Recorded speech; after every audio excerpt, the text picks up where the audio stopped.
we go now.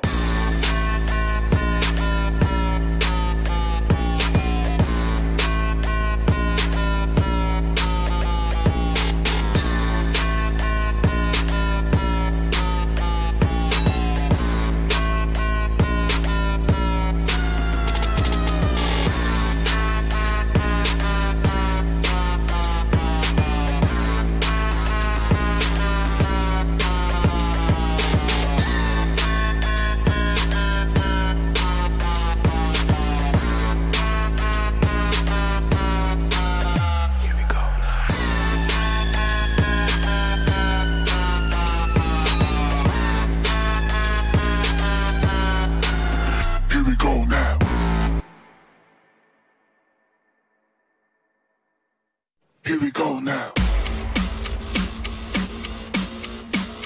Here we go now.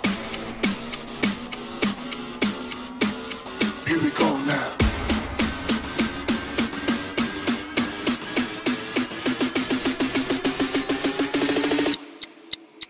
Here we go now.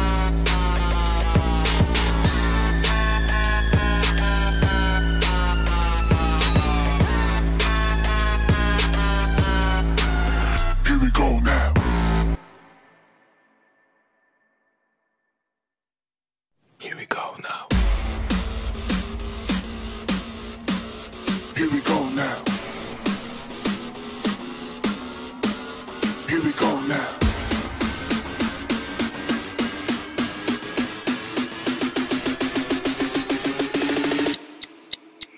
we go now.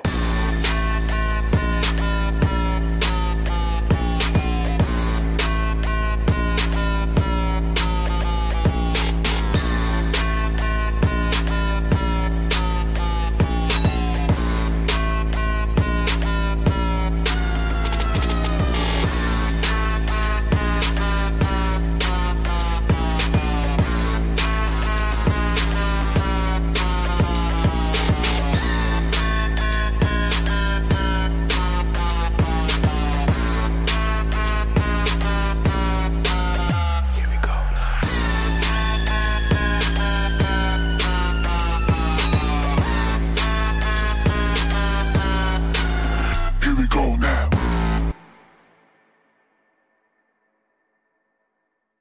Here we go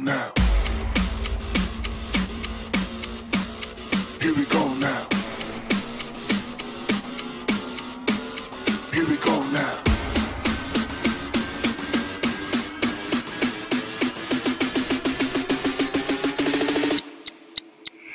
go now.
go now.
Hello guys and welcome to PUBG Mobile Club Open Fall Split 2021 sponsored by the Oppo F19 Pro. Wook up your fun and I'm Trooper here. With me is Phoenix and we are going to take you through the day number 3 of the South Asia Wildcard region finale, and already we've completed the 8 matches. 4 matches to go today. What are your expectations?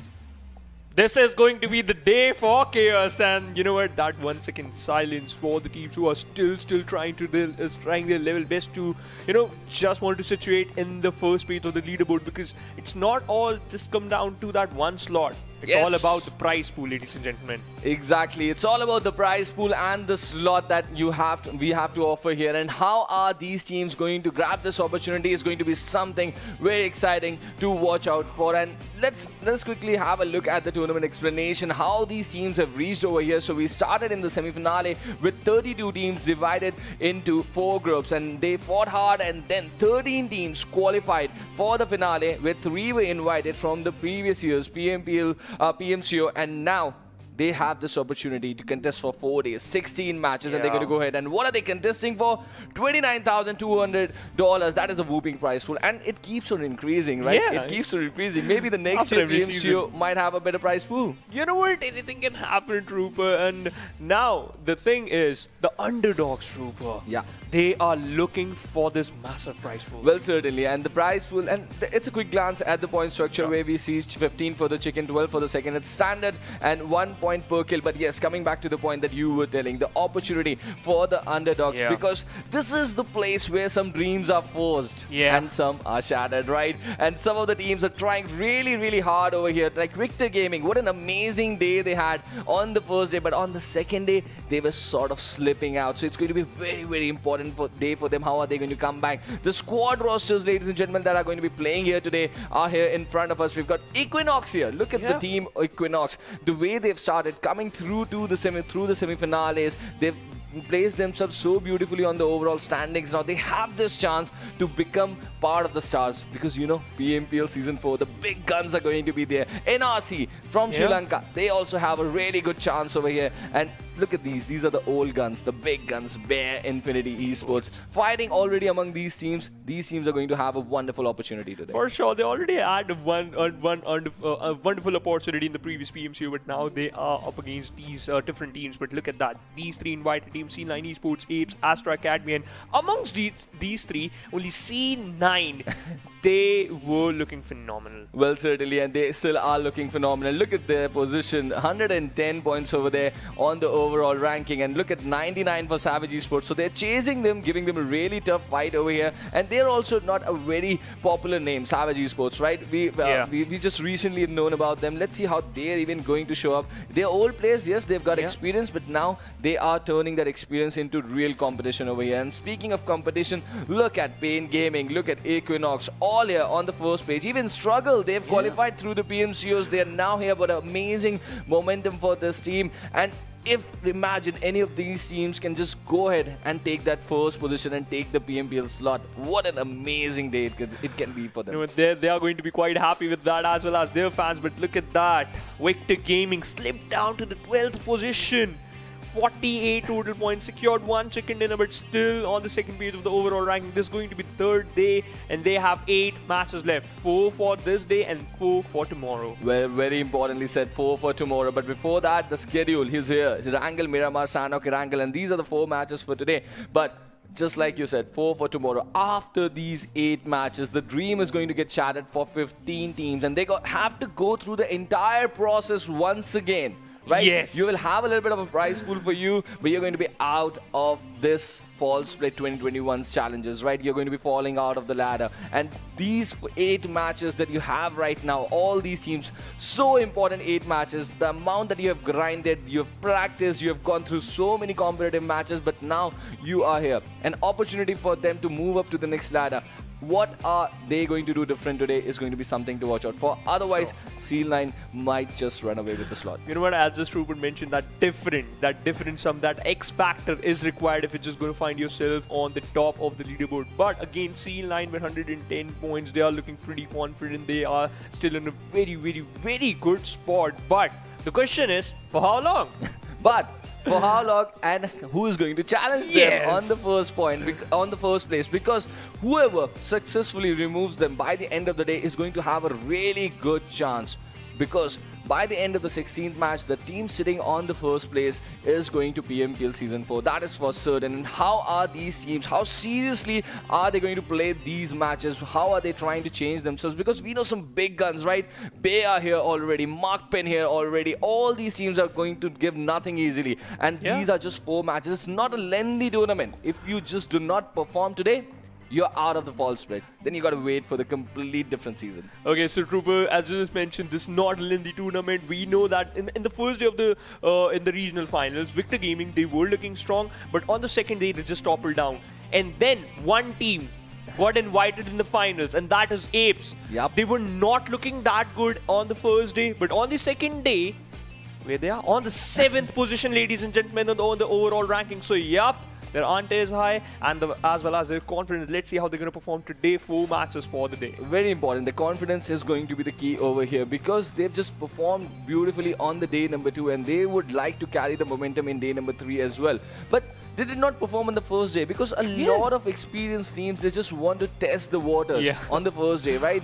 But coming back to the point, it's not a lengthy tournament now. Now you got to deliver. This is the point when you cannot make silly mistakes. This is not the stage. And even then, we might just see 2 of the teams playing with 3-man team. That is one of the biggest heartbreaks for me, that at this stage, such a whooping prize pool to play, but you are still not managing to get all the 4 players. I'm talking about Victor, I'm talking about Pain Gaming and NAIKON, yes? Let's see if they're going to turn up as 4-man complete squads today, because if you miss out on this opportunity, you are missing out to play among the stars, like from the biggest names of the region, because you don't know, maybe after the PMPL, who knows what's next? No one knows that yet. Nobody knows that, right, Rupa? Well, and that is what really hypes me up. But now, we've got 4 matches today, all important. The penultimate day of the PMCO regional finale for the South Asia Wildcard region. All these 16 teams will get this 4 opportunities today to add on some points on their overall ranking. And the first Erangel is here, ladies and gentlemen, from the shores of Zaki towards Milta Power. That is the plane path. Shivansh, please take us through the flight path over here. Severny, Georgepol, Northern City of the Georgepol, Rozhok School, Yasnaya, Stalber, Mansion, Lipovka Prison, Shelter, Milta Power, as well as Farm. These areas are still glidable, but the point is, Infinity eSports, we all know they just dropped down towards the western scattered compounds present towards the shelter area, right? And now the plane path is so perfect for their drop location. Well, it certainly is perfect. And look at this. All these teams are going to easily access their drop. And look at C9. They have not gone towards military base yet again. They've just taken up shelter towards that Georgepol Northern apartments. And we've seen them go there regularly during the Season 3, right? So we know that they are familiar with how to rotate from that part of the map. And they can easily control any circle through that area because they have been rotating through that part. They've been practicing, grinding through that part for a big amount of time. And that really, really matters. And at a big stage, you're going to change your drops, then you're not going to be working as skillfully on your hot locations, on your rotations. All those things are going to be new. And look at this circle just favoring Seal9 once again. So they have the #1 position to start the day number 3. They also have their drop very close to the flight path, and they now also have the zone. So now they are just gonna, look out for the same drop location. Basically, they're just gonna keep on looting on the northern side of the George Pool area. They're just gonna have a good hold of this particular area. Circle is also favoring them. Now, Victor Gaming on the other side, if I just want to talk about this team again, this is an underdog team, Trooper. And now they are on the second page of the overall ranking, right?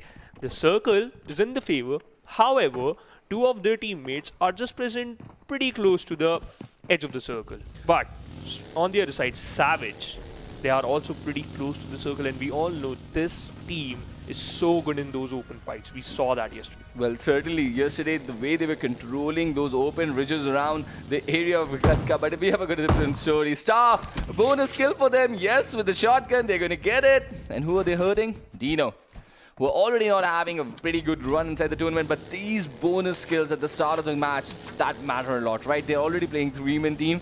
They've made another team a 3-man team now. So they they're just hurting opponents, getting points for themselves, and we've seen what these players can do. Mozart is a very, very special player from this team, and he's been just that standout player that you'd need. But only and only if they could have just been a 4-man team, it could have been a completely different story for them on the overall standings as well. Have they got a second player down as well? Ooh. Can this be just their opportunity to get the second kill? And yes, they're just looking for it. Even Salty is nearby. Yes. He has a gun. Oh, an AK. He has an AK. Just run away. Yes. No. So this is what happens. This is what greed can do to you, right? Perfect example. And that is why I love esports. They could have just easily gone away with that 1 bonus point. They had already hurt DENO, but they were looking to hurt Fantastic. But what Salty does? I'm going to rub salt to your wounds. You're already a 3-man team, now you are a duo. But they're coming back. They're not giving up. Okay, so Mozart is here now. Let's see.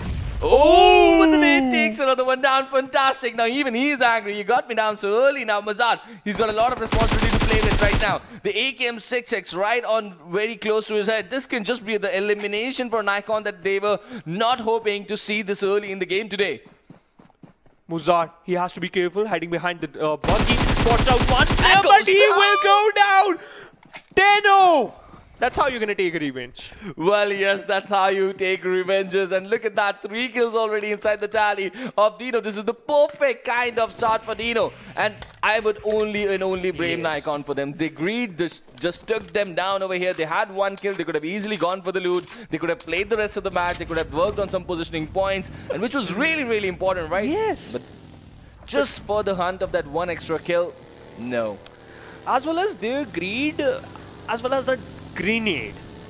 Yes, fantastic, Worked out perfectly in the favor of DENO. Now they lost 1, secure 3, perfect trade. But the match is still on. Well, the match is still on. But for NAIKON, it's just a blast and a few dreams. Shattering around. Let's see, but 7 more matches for NAIKON already. So we were talking about the 50% stage coming. We were talking that the number of opportunities are going to decrease. So already for NAIKON, it's now just 7 more. They're on the second last. But for these 15 teams, it's still 8 more, right? Yes. They can still change the things over here. You can get a very big game, change the momentum towards you. And this is what happens in big tournaments, right? You got to just know, you got to learn how to control your nerves. You got to deliver, because you've been practicing in the same map all in all, like for years now. Yes. And you've been using the same guns, you've been grinding daily, you know how the mechanics of the game work, right? And you're already an amazing player. That's why you're playing the PMCO for the regional finale, right? Yes. But can you just keep your nerves down, work on them, and deliver at a high stage, at a high pressure competitive game? That is what it all comes down to. And Pain also as a 3-man team, they've been also remarkable. And even Demo, even like Mozart, Demo is just another player who's been doing the job of 2 players for his team alone. Yeah. Both of them. Both of them, in fact, both of them. And you know what? They are playing so good with their respected teammates as well as their team. But now, if we talk about Pain Gaming, They have a Dacia. They usually dropped out at the Water City, and now they just still opted for the same drop location. Had good. They have pretty decent loot. Look at that demo. If we talk about their his loadout, level 3 helmet trooper. Well, yes, already he's got a level 3 helmet, but look at Opti, he's just got a level 2 helmet, but the backpack is level 3 already. Just 8 bandages that he's picked up, so that's something to watch out for. That is bag management, right? Some of the players, you will see them use 10 bandages, some of them you will see 24 even we saw yesterday, right? Yeah. But he's picked up 8 bandages at the start of the game, so that is bag management. He's just he knows that bandages do take up a lot of spaces, so he's just making sure to get that space for the ammo. He's making sure to get that space for the smokes, yes, the utilities, the smokes, the grenades, the stun grenades that are being recently used so much in the mobile format. But all this, you got to practice, right? You got to grind. You got to know how much loot you need in the early game. Because in every single competitive game, you don't get that replenishments of the loot, right?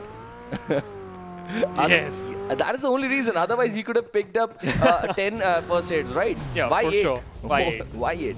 But the reason is he's picking up 8 because he knows that extra bit of a space can help him just adjust a bit of an extra nade, and we just saw what a nade can do. You know what? That damage dished out by a grenade is amazing. Yes. And you know what? I usually prefer grenades in those close range, right? In close range fight, if you're just having a fight in those compounds, in the urban cities. But using a grenade in an open area, it's also a good point. Because if you have an idea, at least if you have an idea, if my opponent is just behind that rock, if you know how to control the trajectory, if you know how to toss it perfectly, then you will find the result. Well, certainly. That's a very important utility in the game, in the mechanics, right? And we have seen even yesterday, a lot of players they've just been so amazing with those utilities, getting so much amazing results for themselves and wiping out entire squads, like multiple players with single nades. Single nades. I still remember that. Like, we got really pumped up after that one grenade. 3 player got fall down. That was amazing. And you know what? Again, that's the same thing, right? 3 players from a single team, so close to each other, inside that one shack, one grenade was enough to end their story. Exactly. It really matters a lot how are you using up those utilities. And as we come to the all-important second circle, ladies and gentlemen, we already got a team wiped and just 1 player lost. So all these teams know the importance of carrying all the 4 players towards the final circle. And Seal 9, look at where they are. Still stationed just outside the Georgia Pool Northern City. They have not moved a lot away because the circle has clearly given them this, what do you say? Yeah. What would be the right word? This leisure. To not rotate a lot and just hold on to the center pretty close to it quite early in the game. It's going to be very important for them. DENO, on the other hand, they've lost a player, but they've got, they've got some return gifts over here from the gods. Okay, you lost a player. Now take this airdrop. Look at that. But East again. He's just fell down from his vehicle. Yeah. And now smoke's being deployed towards that airdrop over there, and they're going to easily loot it up.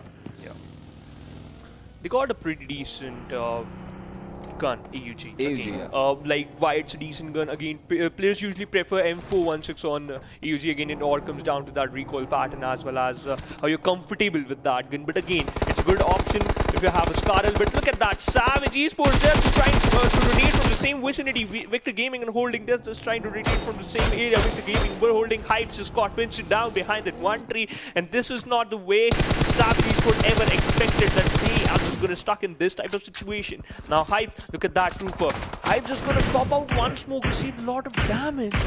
Now barely surviving with just 20. And he got knocked out by Warzone. This player is so good with his flank angles. Well, he certainly is, and he's looking so amazing over here. And this is Victor Gaming yet again taking a fight during the mid-game. The good thing is they're not committing everything, and they're not just slamming and just taking it from the distance, and where they have been getting some good results at during the first day. So they've just figured it out. It's very important for any player to figure out, any team to figure out what is working for them. And they were slamming in compounds yesterday, which was clearly not working. Now the change in strategy, the difference that we were talking, how these teams would change. It's not just about how you can stop the other team. It's also about how you can improve and the mistakes that you have been doing, how you can minimize them, and that is going to really, really help you as your journey in the PMCO goes ahead. So all these teams have got to be really, really cautious. And now they've already hurt Savage, a team that was inside the top 2 position. It's time for Seal 9. And this is what you can do, right? Control areas where you know that the good opponents would be holding up. And look at this. This is a three-way fight going now. Amra in a split situation finds Hershey from Savage eSports, hurts him and burns him down for a point over here. You know what? Without overexposing him, he still secured a kill. That's how you're going to use those utilities perfectly. So now C-Line Esports being more conscious, securing a lot of kills, as well as just being on the safer side. Now, this type of play style, I loved it. Well, definitely, and look at that, because there were players in the backside on the landscape, right? They could have just easily taken those straight shots, and that is how you minimize the trades being taken upon you by using the utilities perfectly. You've just done the knock, you know the position of the player because you shot him down. Just throw a volley perfectly, and how can you do that? By grinding regularly, right? So all these important things come into the equation because we've seen like a lot of competitive players make this mistake, right? Yes. No one wants their kills to be stolen. No one. Everyone hates their kills to be stolen. So there's always a pressure after the knock to finish the kill. Yeah. But in that process, you get traded. Yes, and you know what? In that thought process, as I just mentioned, if you got traded, then it's like a double pressure on your teammates. First of all, they have to secure that kill, as well as they have to give a revive to you. They're forced to use some utilities, just like smokes, as well as they're forced to use those vehicles to make an extra cover. Now, that's not ever expected in a crucial fight, in a crucial stage, in fact, because, ladies and gentlemen, this is the third day for the regional final. Look at the circle where it just panned out to the southern side of the northern Georgia Pool City. Equinox on the other side, we can see they are engaging with the players of Apes. Spots down one player, present towards that broken castle. Well, they certainly are, and these are really important points that you're making over here. But look at that, airdrop 2. Oh, the beat grinder. It comes in. 15 teams, 56 players still here. A little bit of an altercation towards that Georgia Pool side, but the shift of the circle is now very, very important. Because the river is still there, right? Yeah. Even the northern parts of the rivers, they're going to be into the equation. And fantastic with yet another nade. Wow. Look at that. This time, it's a fight inside that one compound. And grenades are, again, it's a better option to utilize it perfectly. Look at that. There are nades, there are mollies, there are smokes everywhere. And Opex just trying to fight. Remember Toxin, what he pulled off yesterday, an amazing one before at the PMCO regional finales, and that is the kind of confidence that you can sort of transfer to your teammates as well. Early on, he's knocked right now. He's just trusting his teammate that Toxin would be here, and he arrives. The revive is going to be held now. But Moray, fantastic, salty, we've got a different story to write, and fantastic is on top of that house. And I don't think Hunter has an idea about that. But fantastic missed a lot of shots. He literally whipped a lot of shots off this up, and that's not a good thing. It was a 3v3 situation, but now it all comes down to a 4v3 in favor of Opex. Now fantastic still on the top. Salty just providing a lot of cover from that ridge, and that's amazing because Moray, he's just outside the compound. He's just looking up one grenade. Fantastic again. Bursting down this vehicle. Toxin spots out Moray, finding some random shots. Now just retreat and reposition himself again. Good. Now look at that. They're out of those utilities. At this moment, that utilities could have knocked out 2 players. Well, yes. Well, yes, and that is going to be very crucial for them in the fight. The smokes are going to just 30 seconds maximum. Unknown and Toxin, they've got this opportunity. They've revived the player. They've done the good work. But the problem is, they're still engraved inside this compound. They got to move out. Fantastic on top of it. Salty on the flank. Moray realizes there's no point getting close. He might just knocked over here. So he just also moves on the back lines. That is going to be added pressure because now they're going to just realize 2 footsteps and they know they have not knocked the third player. Where has he gone? Random nades being thrown and look at that Godzilla. Yes, amazing. He's just jumping like, yeah, I'm happy you're going to knock out 1 player. But no. But the next shift of the circle is here, ladies and gentlemen. We've got a little bit of an Everest Heights to play with, and that is MAKPEN. They would be looking to control it. And Savage eSports are losing players to the play zone. No, Savage, just get in there and have a good fight because the Ruins is going to give you a lot of shelter to play with. It really does. All those ridges, the church over there. The terrain is so fit for all these teams to get a good cover for themselves. And just outside the circle towards the southern side, we have got DENO, who have locked up Opex inside a house. certainly. Look at that, fantastic. Just bursting down every single vehicle. He can easily shot out, and now fantastic. He has a pretty decent loadout. Another grenade being tossed in towards his side. He's pretty safe. He's just on a good position. But Unknown might knock out Salty. And yup, he did that. Found an opening. Now it's a 4v2 situation. Motive forced to engage in this fight. So fantastic. He just dropped down switch to his car and unable to dish out some more damage. He will fall down to it's only survived. It's only come down to that one single player, and that is DENO. He will go down too. Oh, so both the Maldives teams, this was the El Clasico from Maldives, and Opex have come on top over here, not losing a single player, and they've eliminated DENO. They take down 3 players from DENO, and they've really hurt them at a very bad time. Now MAKPEN, they were holding these higher grounds on the Everest that is inside the circle, but Bear they're also interested towards this part, and they're also moving in now. So we've got the situation between MAKPEN and Bear. These are the big boys, these are the big guns of the lobby right now, and they're going up against each other. Who's going to get on top? That's going to be something, because they're clearly fighting for some altitude advantage over here. For sure, on the different side, look at that. MAKPEN and Leisure pinch it down. The players of Victor Gaming. Warzone on the other side. He's on the domination. Secure 3. A nade being tossed into his side of MAKPEN, and they received a lot of damage. NRC, they can do a lot of job, because Warzone, he's the only and lone survivor from the side of Victor Gaming. He has to revive his 3 knocked out teammates. NRC, this is your opportunity. If they decide that they're going to rush in towards that one compound, they could have secured 4 kills, but no, that's not the case. NRC backing off Victor Gaming bought a lot of time so that they can revive their every single player. I just couldn't figure out why they just went back. They have a position inside the circle. They already have. You don't need your vehicles so much now, so stay. You're already inside the circle. You need kills right now. You got 2 players down. You've allowed them to regroup. Ooh.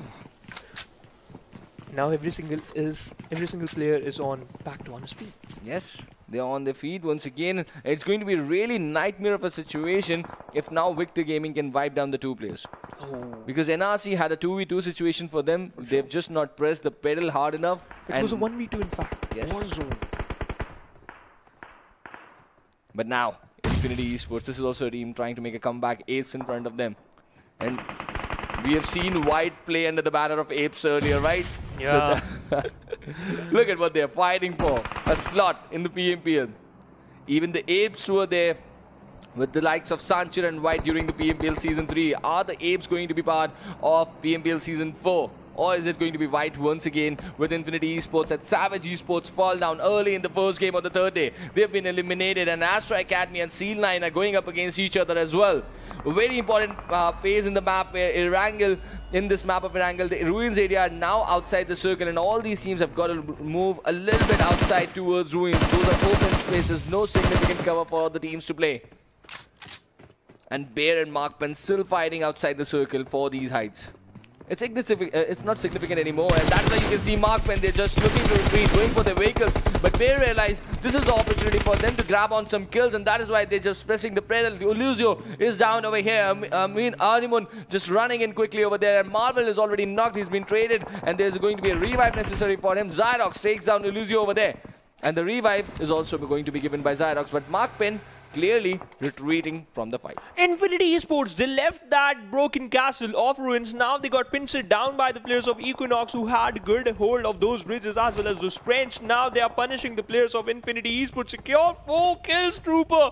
This is so good for Equinox. We were rooting out for this team because they have a good chance. They are the underdog, but look at that. Pilsing just moving towards the players of Opex. That one grenade from the side of... Oh my goodness. Way more better. Pilsang knocked out Alan. They've just arrived here, right? But they were holding the higher ground, so they have an idea that there are teams inside the compound. That is why they want to take control of the ridges. And now, Valeska from MAKPEN, he's just looking so good already with his teammates. Pelzang is down. He has a responsibility. But where are the smoke? You're holding a revive in the open. Ooh, that's a very risky move. That's a very risky move. Considering the fact so many enemies, 12 teams inside this 5th circle, and a revive being executed out in the open. Astra Academy on one side, they are trying to get some kills kills as SDMZ fall out. They were a team that were looking really consistent tomorrow. They are not able to carry the momentum on the third day. That might just hurt them. And Bear on this side are trying to pin down Astra Academy. Anka on your screen onto that tree trunk right now with that smoked up space. That's a very difficult spot as Refuse is just bleeding out behind him. And look at where the two players from NRC are right now. They're not looking in a very good spot to me because just the two lads, they've got that one vehicle to play with and they would be looking to rotate, and they're just playing with this man disadvantage situation with Victor Gaming next to them. What's going to happen? But now shots coming in from Marvel. The Scarl 6-6 taking random shots inside that smoke. Let's see if the utility is going to come into the equation. But on the other side, Marvel just using the smokes brilliantly and now closing in out in the open with that Scarl 6-6. They're applying pressure. He might just blast the vehicle as well as MAKPEN take an exit from the game, and the vehicle has been blasted and Anka goes down. That is the end for Astra Academy as well. Only 9 teams left in the lobby, and Amar just takes down Warzone by bursting down his vehicle. And now Victor Gaming just brought down to only 3 players. NRC versus Victor Gaming. This match is still going on. This fight is still going on between these two teams. Beer on the other side lost 1 player, secure 3 kills. They are inside the circle. They are waiting for the teams, and they are gatekeeping for NRC and Victor Gaming, Trooper. Well, they are. Victor Gaming, let's see. They've got the shift of the circle. They really badly needed this after a bad day too, right? And C9, who had the shift of the circle since the start, are down to 2 players. They're on top. They got a good lead over you. Victor Gaming, if you want to come back for that first slot, for that PMPL slot, this is the moment. This is the Erangel game that you can turn into a big game because you already got 3 players standing with 4 kills in your tally. Even Equinox, right? Yeah. 4 players for them with 4 kills already. It's a wonderful chance, and Apes are looking so good, carrying the momentum into the next day as well. Look at them. They're taking on Bear right now, and oh, he just misses that right over. Rob goes down. Not looking good for Apes anymore. Kerne, he's just in front of him, and this is Sanhok going mad. What? Taking many shots in the close range, but he goes down with a nade from the distance. Who took them out? Who took them out? Equinox took them out, and they're just now moving in for the loot. And what was that? Equinox, 1 player got knocked out by that explosion and 1 player got eliminated. He's just brought down to on his knees and he will go down for sure. This is so chaotic, and it is Opex Toxin and That nade came in from C-line. That nade came in from C-line over there. What a moment for the utility usage. We were talking a lot about utilities, right? And what a moment it was. But now on a different side, Victor Gaming is using utilities against a different team as well. And what are they doing? They've got 6 kills already for themselves. And from one side, we've got this one underdog team, Equinox, rising to the occasion. And on the other end, we have got Victor Gaming. And among both these teams, this 3-man team, Pain Gaming, is also still standing. So the underdogs rising from the region. Oh, what a sight over there. Damage. Blown in perfectly, and that's how you're going to utilize your utilities. Off eSports down 1 player. Dio came from Equinox. He just out a lot of damage. Geo is surviving on just 5. Struggle takes the next. That's the 6th. We have top 5 teams in this lobby, ladies and gentlemen. This is going so heated up because now teams are utilizing those utilities perfectly. Another grenade from the side of Demo. Dished out a lot of damage onto damage, and now he's just barely surviving on just 52 players charging towards him, hiding behind the Dacia. But for how long? Because he has a lot of job, but Minoris provided a lot of cover. Excellent cover coming in, and now it's Damage's work to get that point in his tally. He tries to complete the play, but Miracle is just about the corner. He's got to be very, very cautious. He's just coming out of the cover again and again, and he's getting spotted, and Miracle unable to hold revive to his teammate. And now, look at that. He's listening to the sound cue so beautifully. He realized Miracle just went away over there. And among all this, C-line go down. So all the 4 underdogs that we keep talking about, they are here inside the final circle on the first match of the day number 3, trying to change their destiny inside the final circle. We've got 3 players from Victor Gaming. They've got the man advantage situation. It was not a very good day number 2 for them, but they can certainly change things in a very good shape over here. But Trooper, 9 kills being secured by Victor Gaming and still counting. Victor Gaming, but Norris on top of that. Roof provided a perfect, decent cover, but now Equinox, they have their chance. Just just surviving on 2-minute slots. So as NRC Miracle, it received a lot of damage off that grenade, but now he's just again back onto 90% HP. He has to move inside the circle. Vinor is just going to try his level best so that he can pin down every single player. But now it's a silence. It's silence before the storm. It really is, but I'm really impressed with NRC. Yeah. They retreated at a point, right? They could have pinned down Victor Gaming, Against but Victor. but they made it to the final circle and now taken down Finalists. They've got a genuine chance here to take this chicken dinner for themselves. On one side, we've got Equinox trying to press the pedal from the northern edges, and NRC, Amada, you're just moving in the wrong directions, my friend. But let's see, the curve of the land is just supporting him a little bit. Yeah. But he's just falling for that trap. Equinox might just get a chance on him because he's more concentrated towards the sides where Victor Gaming are. He's just getting tunnel visioned over here. And that's a good move. Look at that. The call from Susti maybe. They're just moving a little bit towards the right-hand side. Now they're looking in a decent spot. They've got a tree as a cover to play with. Let's see. Yeah. The lull before the storm. Bolin has been spotted though. Yes, but look at that, DOK. Oh, okay. And we know always, right? The most utilities used is DOK. So he manages the back perfectly, right? Okay, that's how he just has that title in his backpack. But now, there's a lot of pressure on this team as well as Victor Gaming, because Equinox, they were already in the first page of the leaderboard. They need this chicken dinner. So as Victor Gaming, Trooper. Not just one, not just two, four underdog teams making it to the final circle. We were talking a lot about nerves, right? Yeah. That comes with experience, but this is new blood making it to the final circle. So that is showing you character from the region entire whole day. When the nade coming in from DOK. He's not just carrying, he's just making sure to use the utilities to the team's advantage over here. And his skill has been stolen by Victor Gaming. Bolin stealing the skill inside the final circle. Adding important points for himself. Yes. That was just between those two players. But Shushti is still there. His position hasn't been compromised yet. But Miracle from Pain Gaming, he's still surviving. I thought that he's just going to fight with the blue, but that's not the case, ladies and gentlemen. Berlin, his position has been compromised. One grenade being launched in towards his side, and he's just barely surviving on 30, and that was again DOK. Yes, again DOK. Look how good he is with the nades, right? The bounce on the nade perfectly, landing behind him, just a little bit of 1 or 2 meters ahead. But now Shusti has an idea. He has an idea. He's just closing in. Let's see. Shots are going to be taken away. Yeah, he does. And Berlin goes down. Eventually, Berlin goes down. And now Shusti just gave away his position. He's been taken off guard. And DOK finishes him as well. Equinox are owning this final circle right now. They're godlike. How many grenades does DOK have? Like, can somebody please tell me? But Miracle, okay, he spots down airline. He's just waiting out for the second move. Okay, he's still waiting, but his position has been compromised. So got taken down by the airline. They've taken down Miracle as well. What are they doing? Just showing everyone how to play inside the final circles. Just closing in with the backlines. And just using the curve of the land beautifully. Victor Gaming, they're still here. But the advantage is towards the side of Equinox. The kind of confidence and momentum they're carrying inside the final circle, it's really, really remarkable. And this can just be the kind of final circle that can change their campaign entirely. A chicken dinner here is the perfect reward that they want. I just don't want to jinx it. For sure. Same here. But again, it's a 4v3 situation. Oh, 3v2, apologies there, in favor of Victor. But two players sticking together, damage hiding inside that bush. It is so good. They've got the man advantage, but the way Equinox have owned the circle inside the final he spots down his head. Yeah, Minoris has been spotted.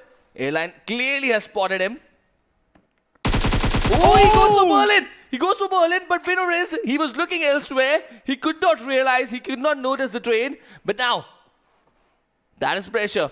That is pressure. And look at DOK. He's creating a flank angle for himself. Berlin now trying to move ahead. Trying to give him position. Taking the trade away. Berlin goes down. Minoris. He's been taken down. 1v1 situation. Damage has spotted. He's on a very low speed. Shot being taken on the airline as well. And airline kept up one last time. Is he going to shoot at him? Yes, he connects one more bullet. He hits one more. And Victor Gaming, they connect the second ammo as well. And damage does it. The 1v1 does it. And Victor Gaming are going to go ahead with a 12-kill chicken dinner on this opening game of day number 3. And look where they are, on the 7th position in the overall ranking, ladies and gentlemen. 27 kills being secured by this one 27 total points of policy that were being secured by this one team. This out 1,566 damage, but that last fight again.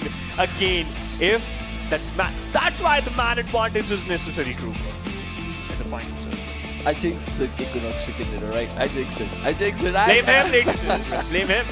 All the fans. But Victor Gaming were looking no bad at all, right? But Equinox, they were just owning it inside the final cycle. Look at that, 1,200 damage. 7 assists? 7 assists. When your team is like trying to make a comeback, get to that #1 position, this is intent coming in. This is character coming in. And they are playing an absolutely wonderful game of PUBG Mobile out here. Look at DOK over there. 4 kills for his team, 7 assists. What an amazing numbers to come on. This type of support is required if you're just gonna, if you want to be in a very, very good spot, and that's why this team is in the regional final of South Asia Wildcard PMCO Fall Split 2021, ladies and gentlemen. But the important part is Equinox, they also secured a lot of points. Well, they did, and it's okay, you do not get the chicken dinner, but the momentum is there with them, right? Yeah. They're owning the final circles, and that is important for them. All-important Miramar game upcoming. Let's see what's going to happen. I'm already hyped up about that, but before looking onto that game, we've got the top players. 1,200 damage for him for 4 kills. What an amazing player DOK is, but look at damage.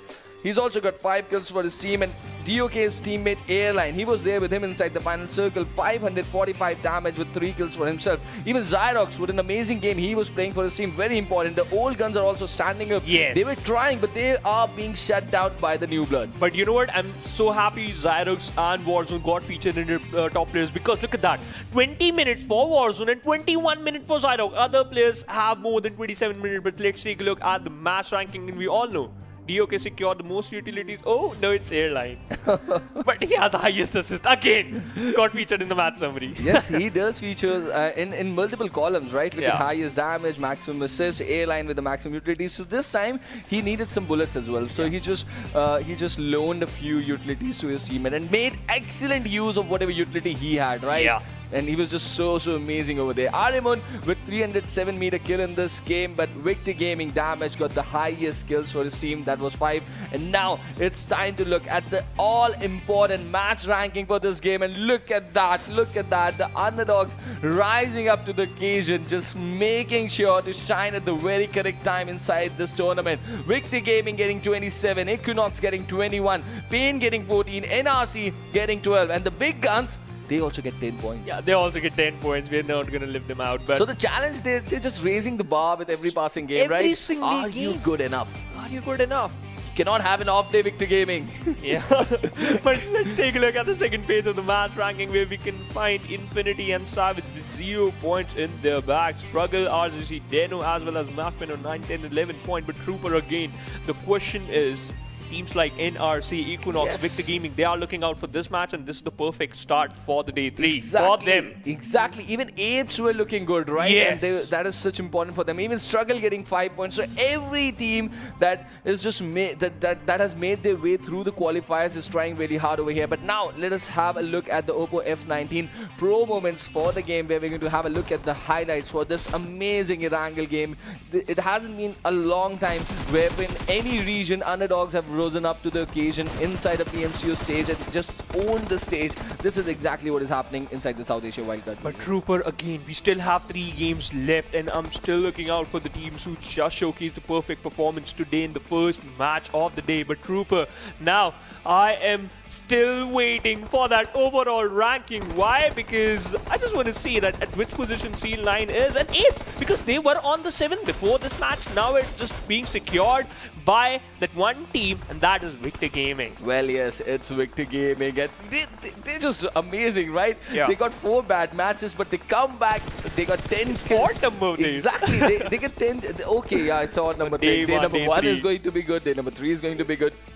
Don't jinx their day number 4. We are not going to jinx that. Okay, yes. So they need a very good day number 4 as well. But look at this. This is the final circle. And so amazing fights. NRC, they were so good. Shusti was there. But DOK, the way he's just controlled the final circle, they're communicating really good. Yeah. They're very calm in their communication. Yes, and you know what? Usually every single time, like we're just going to mention this damage as well as the points. But that communication gap is the most important point in these competitive competitive games, Rupa. Exactly, it is, and there is looking decisiveness in the in the communication. I don't know if they're communicating very quietly or not, but they're communicating correctly, and that is the important thing for them. And Equinox, look at that, 2600, almost 2500 damage over there for Equinox, and just 9 kills to showcase. But Victor Gaming with just 1600 kills, they're just getting efficient damage for themselves and 12 kills out there. So it's a very important game for both these two teams, because we know that they are very strong contenders for that #1 by the end of the game 16. So this is going to be sort of the pivotal moment inside the tournament. Can they just cement onto these performances is going to be something to watch out for. For sure, it's going to be something to watch out for. But let's take a look at the overall ranking after the match 9. C-Line eSports still on the top, 120 in the backpack. Equinox on the 3-digit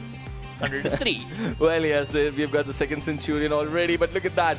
The difference is now for 17 points. So they're being consistent. They're constantly creating pressure, and they are the big guns. They know what to do, right? Yeah. So you just gotta get up and just touch the bar. Can you do it or not is going to be the thing. SDMZ falling out a little bit on 85. Struggle with 79. They're also not performing really good. They just got 5 points in this game. Let's see how they're going to come back in Miramar.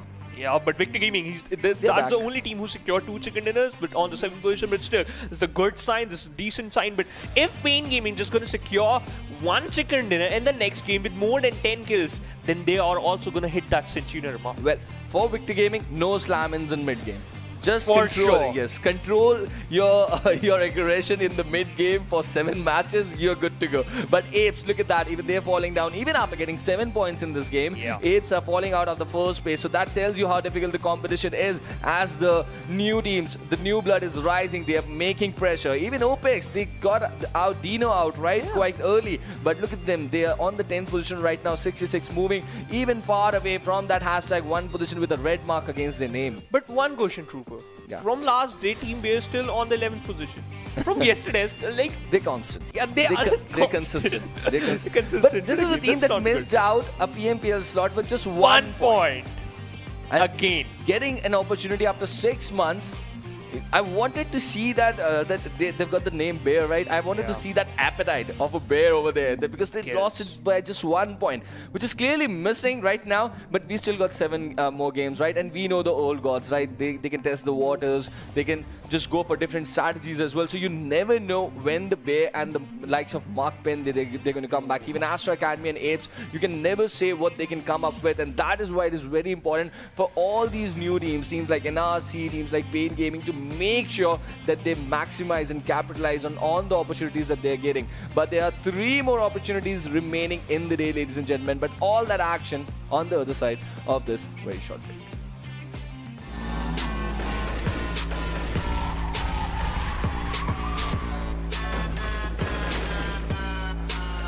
Here we go now.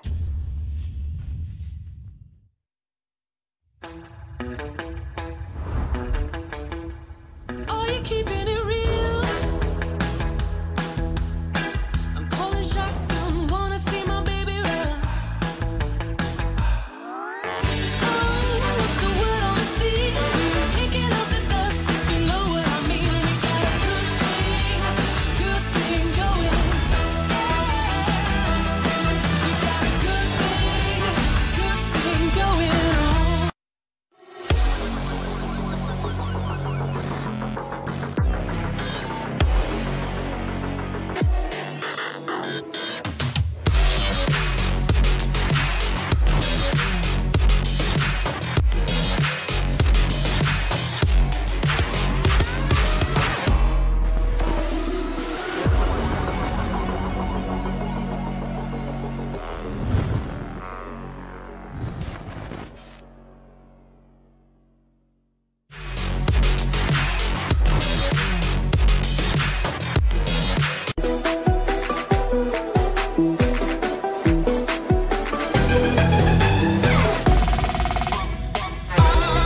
Hello guys and welcome back once again to PUBG Mobile Club Open Fall Split 2021 sponsored by the Oppo F19 Pro. Wook up your fun and we are really wooked up by an amazing Erangel game that we just witnessed over here. What are your expectations from the desert land?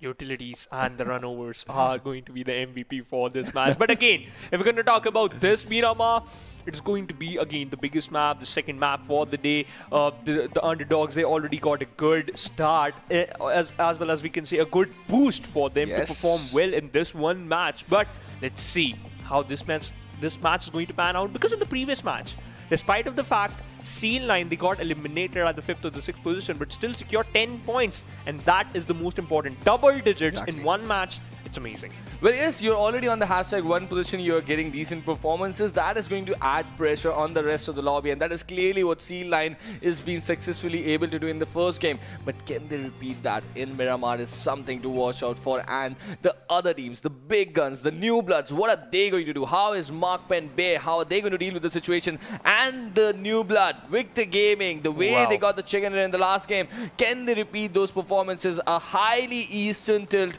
on the plane path over here. A lot of vacant spaces on the map of Miramar that you clearly cannot glide to. So a lot of rotations are going to be witnessed in the early half of the game as well. But in this sort of a flight path, it becomes really crucial where the circle is going to be, because sometimes if the circle is towards the eastern shore in these kind of a flight path, teams do not want to rotate and do not want to traverse highland. They just loot on secondary drop locations. And what does that bring in?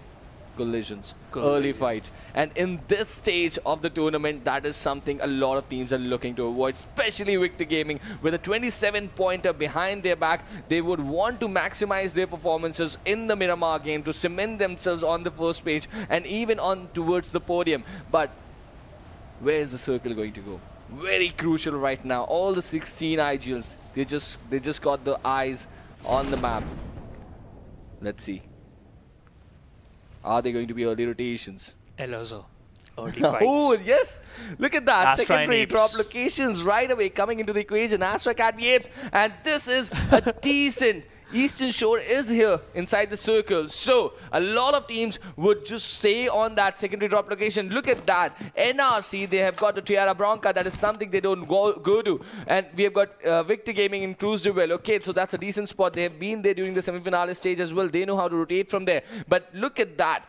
Already, almost 10 teams are finding themselves inside the first circle. Yeah, and you know what? That's the best thing for those teams. But again, Victor Gaming, they're not inside the circle. So that early rotation, it's going to play an important role. And this fight is going to be important for Apes, because they just dropped down onto a second page of the leaderboard, and they are looking out for some points. Well, certainly they are looking out for some points over here. And Astra Academy already here in Elazar. Let's see how they're going to deal with this, because in front of them, they've got a really good challenge, and that is the Apes. Both these teams are invited inside the regional finale because of their past performances, and it's going to be a wonderful opportunity for them. Yes, he's connected those shots with that Winchester, and this is OG gun for me, right?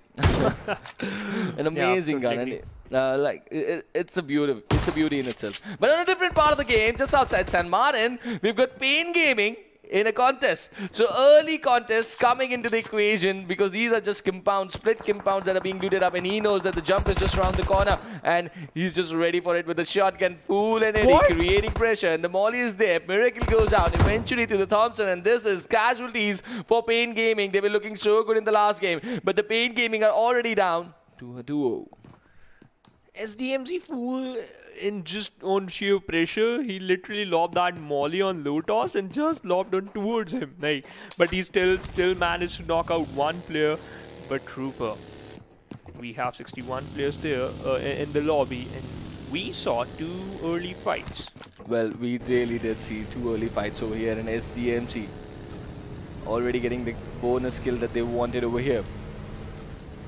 It's going to be really wonderful opportunity for them, because even after a bad Erangel, they're still finding themselves on a good spot, right? 85 points, if I recall correctly, inside the overall standings for them. They're not really far away. 85 and 124 scene line, right? That is 35 points, if my maths is correct. A big game. A big game. That is what SDMZ is trying, right? And it's certainly possible for them. Yeah, definitely possible for them, but all they got to do is get that big game. You still got 7 opportunities. Can you just cut down that lead that SEAL9 has been slowly and gradually being developing on you? Because the storyline can change instantly, right? Instantly, yes. I was about to talk about this. Now, you know what? SDMC, they eliminated one player of Pain Gaming. And this team is their first enemy because they are pretty close to each other in the overall ranking, Trooper. Yes. And if you're going to eliminate that one team which is just 1 point above you, then your chances of recovering back as well as moving up, climbing up the ladder are going to slightly improve. Definitely. And as we've seen, right, the #1 position was changing with every passing game up till the match number 6, right? But only just the past 3 matches inside the tournament that SEAL9 have stationed themselves and cemented themselves on the first page, right? Remember that very good performance coming after the Miramar in Sanhok, where they got that back-to-back 2 good matches, and that was the point where SEAL9 were featuring regularly on the first place, right? So it's just been a very, what do you call, a new throne for them. They can get overthrown quite easily. You just need 2 good matches back-to-back yourself. And SEAL9, it's going to be a test of character for them once they get dethroned from the first position. But is the team good enough to give 2 good back-to-back matches today on the 3rd day? You cannot wait for the 4th day as well, right? Yeah. Anything can happen on the 4th. One grenade can end or shatter your entire dream. One vehicle blast can just shut you down, your entire team. So you cannot take the risk on the last day. This is the day when you can shape your dreams. Yes. Are you good enough to end up inside the top 3? Or why not even top 1 by the end of the day? Try for it. Yeah, exactly. It's still going to be a little bit difficult because the way SEAL9 is playing is looking so good. But again, the question is, they can easily do that. Some teams can easily do that. But as you just mentioned, don't wait for the last day, because last day it's all about your skills and how you're gonna, secure some final points for your journey. And it all comes down to the nerves. Yeah, and the nerves, and as well as it all comes down to how much amount of prize pool you need. Or you can get. Or you can get, again. Yeah, that's the thing. Because if we talk about in general, right? If we talk about in the finals days of every single tournament, it just all comes down to the top 5 teams. They are just fighting against each other. Which team is going to secure the first position, or which team is going to end up at the second position. It just all comes down to those 5 teams. If you want to get featured in the top 5 list, then you have to work today, and you're gonna find the result tomorrow. And that is what competitive is all about, right? Yeah. Being better than your opponents. How good are you? Everyone cannot be a #1, right? But you have to prove yourself how good you are in the region. Yeah, and you know what? If the team is still thinking that they are on the top, you can easily dethrone them. Exactly. Because just focus on those rotations. Just look out the matches. Just focus on their drop locations, their style. If you're gonna just make some plans, just build up some plans, and just use them against them, then it's going to be a good choice for you. Well, certainly. All these teams using up this opportunity. Well, let's see. So we've talked a lot about the new blood, right? Yeah. Now let's talk about Apes. Let's talk about MAKPEN. Let's talk about Bear. These teams, they know what it is all about to be here, because they know the importance. They did not go through last time. Not Apes, they went through obviously, but MAKPEN, Bear, they know the importance of the opportunities. And SDMZ getting yet another fight for themselves, and this is Infinity eSports. They are up against a lot of experience in the backpack for Sancher. He's using the bolt action over here. The entire squad spread on the landscape in front of him for SDMZ. The revive has been executed on Eddie already. But now look at the commitment coming in. Sneak. Just getting it closer. Applying more pressure. The nades are out. No. Does not have enough information on it. Leo getting even more closer. He spots them down. Can he take them down? He gives enough damage, but does not get the knock over there. Oh, SDMZ, they survive. They realize that they're being chased down. They might just head into the rotation, move away from this fight, because they need a big game, right? That is what we were even calculating. So were they. But what is that place on taking down a player? With 10 teams who were already inside the first circle the moment it popped up. But still Playzone managing to take down a player. It's a real villain out there. But on the other side, one player of Victor that's a Gaming. fight happening outside the circle. Yes, against Victor Gaming and versus Savage. Yes. One player got Wow. knocked out because he received some amount of damage, and then the blue zone damage is quite high. Then he got knocked out, but the revival already being initiated because Benores bought some time by knocking out one player of Savage. Well, now look at Benores. He's in a flank position, giving a good cover to his teammate, and Berlin takes out a player with an nade. That's Hoshi going down, and he eliminates him instantly with that M4. This is not looking good for Savage eSports. They really did not have a good Erangel over here, and Victor Gaming just trying to continue the good game they were having inside the Erangel game over here, and now they're continuing the momentum, and nade just flying in on the screen of theirs. He's under pressure, they all are, and Savage eSports, they might just go down over here. Look at Berlin, he's solo on his feet, goes down. Where is the cover? Victor Gaming getting pinned down, committing to a fight during mid-game, and they're getting pinned down yet again. Get away from the situation, the two remaining lads. You gotta play for some placement points. Get at least 5 to 6 or at least 10 points out of this game if you can. Look at the amount of smokes and utilities being deployed by Savage eSports. They know they've got this opening, an all-important opening. The two players still standing from Victor Gaming, but the pressure is now being applied. Retaliation coming in from Savage eSports. They're not going to let you go away this easily now. They've already lost a teammate, but already gathered 2 points in their backpack. And the nades, they're coming out. They are coming out. Norris just got pinned down behind that one compound. He has one vehicle in his favor, but the escape plan, it's going to be difficult because the whole team of Savage is charging towards him. Minot is knocked out one, and he will go down. Victor Gaming. I think one lad is still remaining for Victor Gaming. But lost 3. Yes, they've lost 3. I can feel the pain. I can feel the pain. Jordan chicken in the previous match, and it was Victor again Gaming, why close. can't you have a silent mid-game? Just don't get a close-up fight during the early mid-game. Just stay away. Play from the distance. Your mid-range sprays are so good. Let's see. I just hope they listen to us, right? Yeah, please. Come on, you have to. Yeah, they have to. Because we are shouting a lot. Like, we are still rooting out for that team who has if we talk about tomorrow, right? The chances were like quite less. But today, they fight back. They came on the first position. They were so phenomenal. Secured 12 kills through, but it's not an easy task. We were fighting some of the best teams from the region, from different regions. But still, on the second game, heartbreak. Let's see, they've just got one player remaining. And the super drop is here. I love to call this super drop when the two drops come in together. And Groza. It's a Groza with a 4x. I want to see what's in the other drop. I really don't. Yeah. No, I want to see what's the combination the PUBG gods have sent.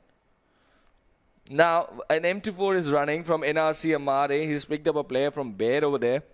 But is an AWM here? Groza and AWM. Just Deadliest combination ever you can ever like. for the close range, you got a beast, and for the long range, you got. And you know what? Some of these lads like switch to those DMRs in those close range fight. If Yeah, we saw, right? they're out of the bullets, they were like, okay, I have mini 14, boom, boom, bam, Boom. That's the end.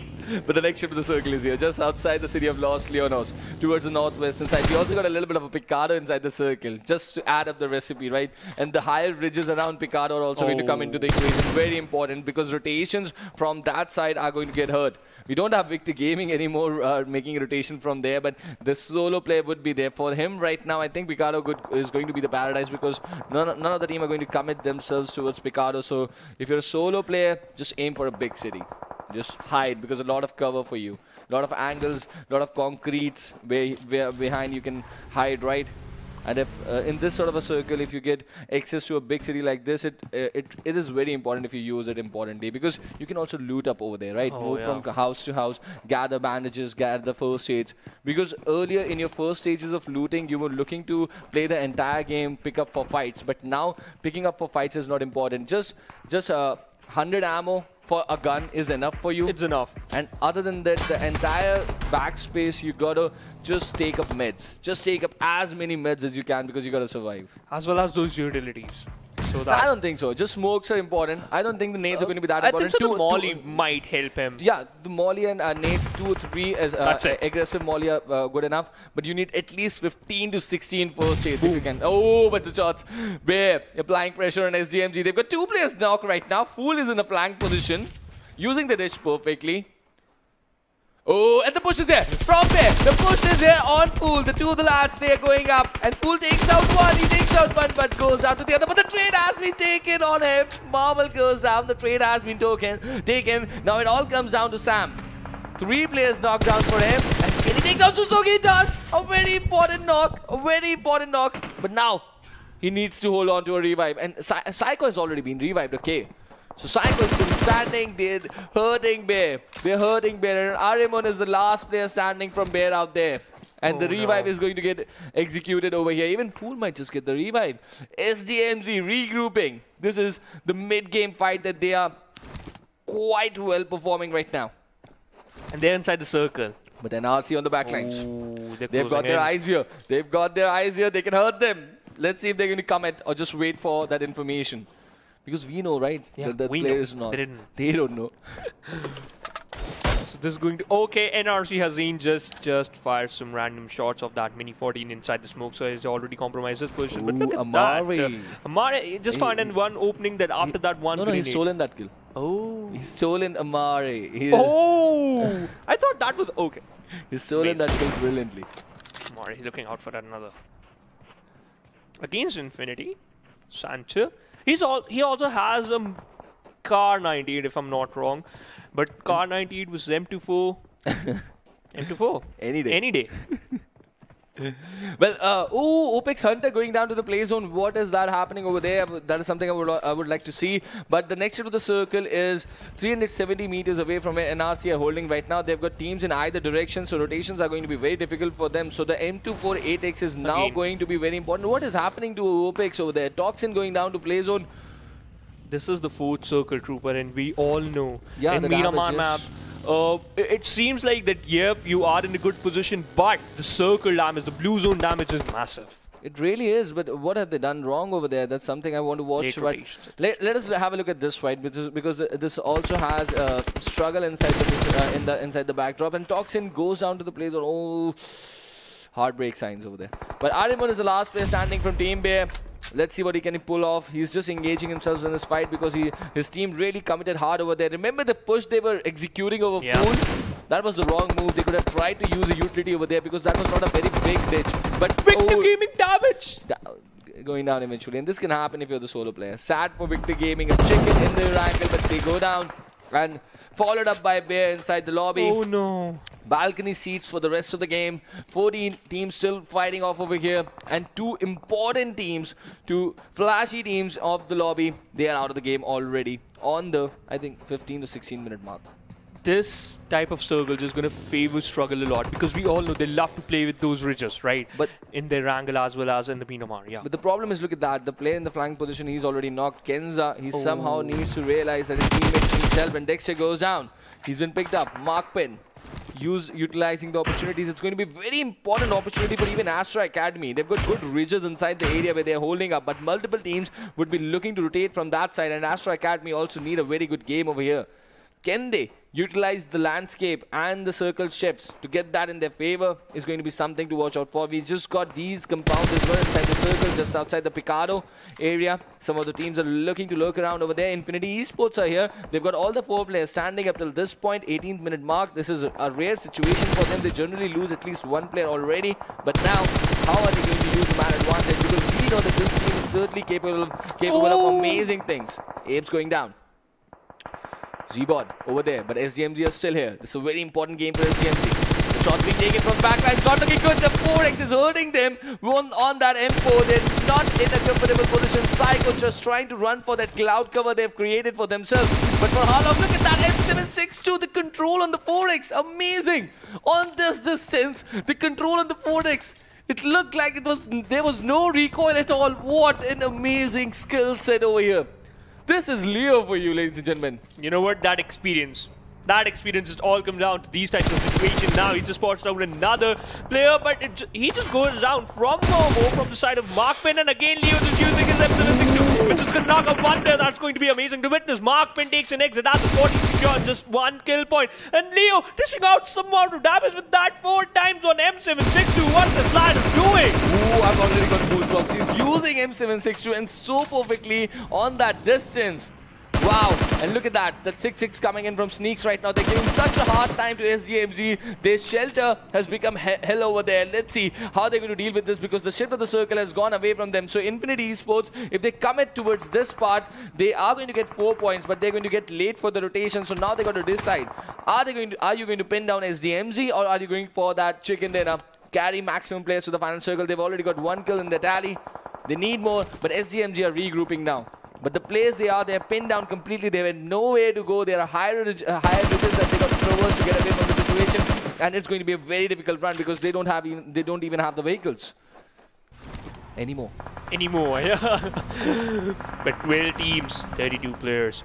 Oh, Astra Academy not looking good. Sneaks is going to sneak out from that one ridge, spots down the players of SDMC in a 2-player split. Going to take down Eddie because he already on very low HP. He got thrown up. Eddie survived that. Okay, how on earth you can miss that shot? And Sneaks just brought down to only 10. The amount of pressure being created from the side of SDMZ, it's amazing. I don't know about Earth, if you're getting shot at like this, are you going to survive? But in the Miramar universe, in the PUBG universe, in the Miramar map, you get this opportunity. If you're getting shot at, just go prone. Just go prone. You'll have cover. The ridges are so beautiful out there.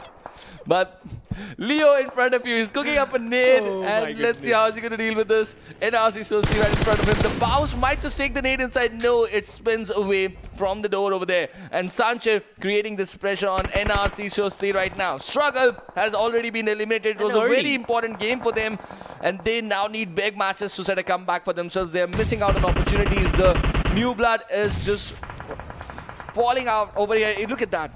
But Equinox Trooper, they are inside the circle, and look at that, their position present towards the western side of the map. NAIKON just eliminated one team. Apes on the other side, they go down at the end, at the 10th position. And NAIKON secured 6 kills despite of the fact they are playing with a 3-man lineup. They have a good control of this solid cemetery, but for how long? NRC Susti, he got blown up with that grenade. Infinity Esports stepping up, Sneaks, perfect. They've been smoked out of here at this point, right? Oh, look at that, Vulture. Now, Pain Gaming also get eliminated. We're down to only 6 teams in the situation. And Infinity Esports, they've got 3 players standing. And once again, White goes down.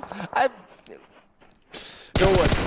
But yes, let's see. Oh, the utilities coming into the equation for Seal9. They've pinned down Unknown, and I think that is going to be the end for them because they lost a lot of players to the play zone as well. So even Opex are out of here. Yes, eliminated on the 6th position without any kills. Not looking good, but so many teams. 3 teams outside the circle out of the 5 that are surviving. This is not looking good for them.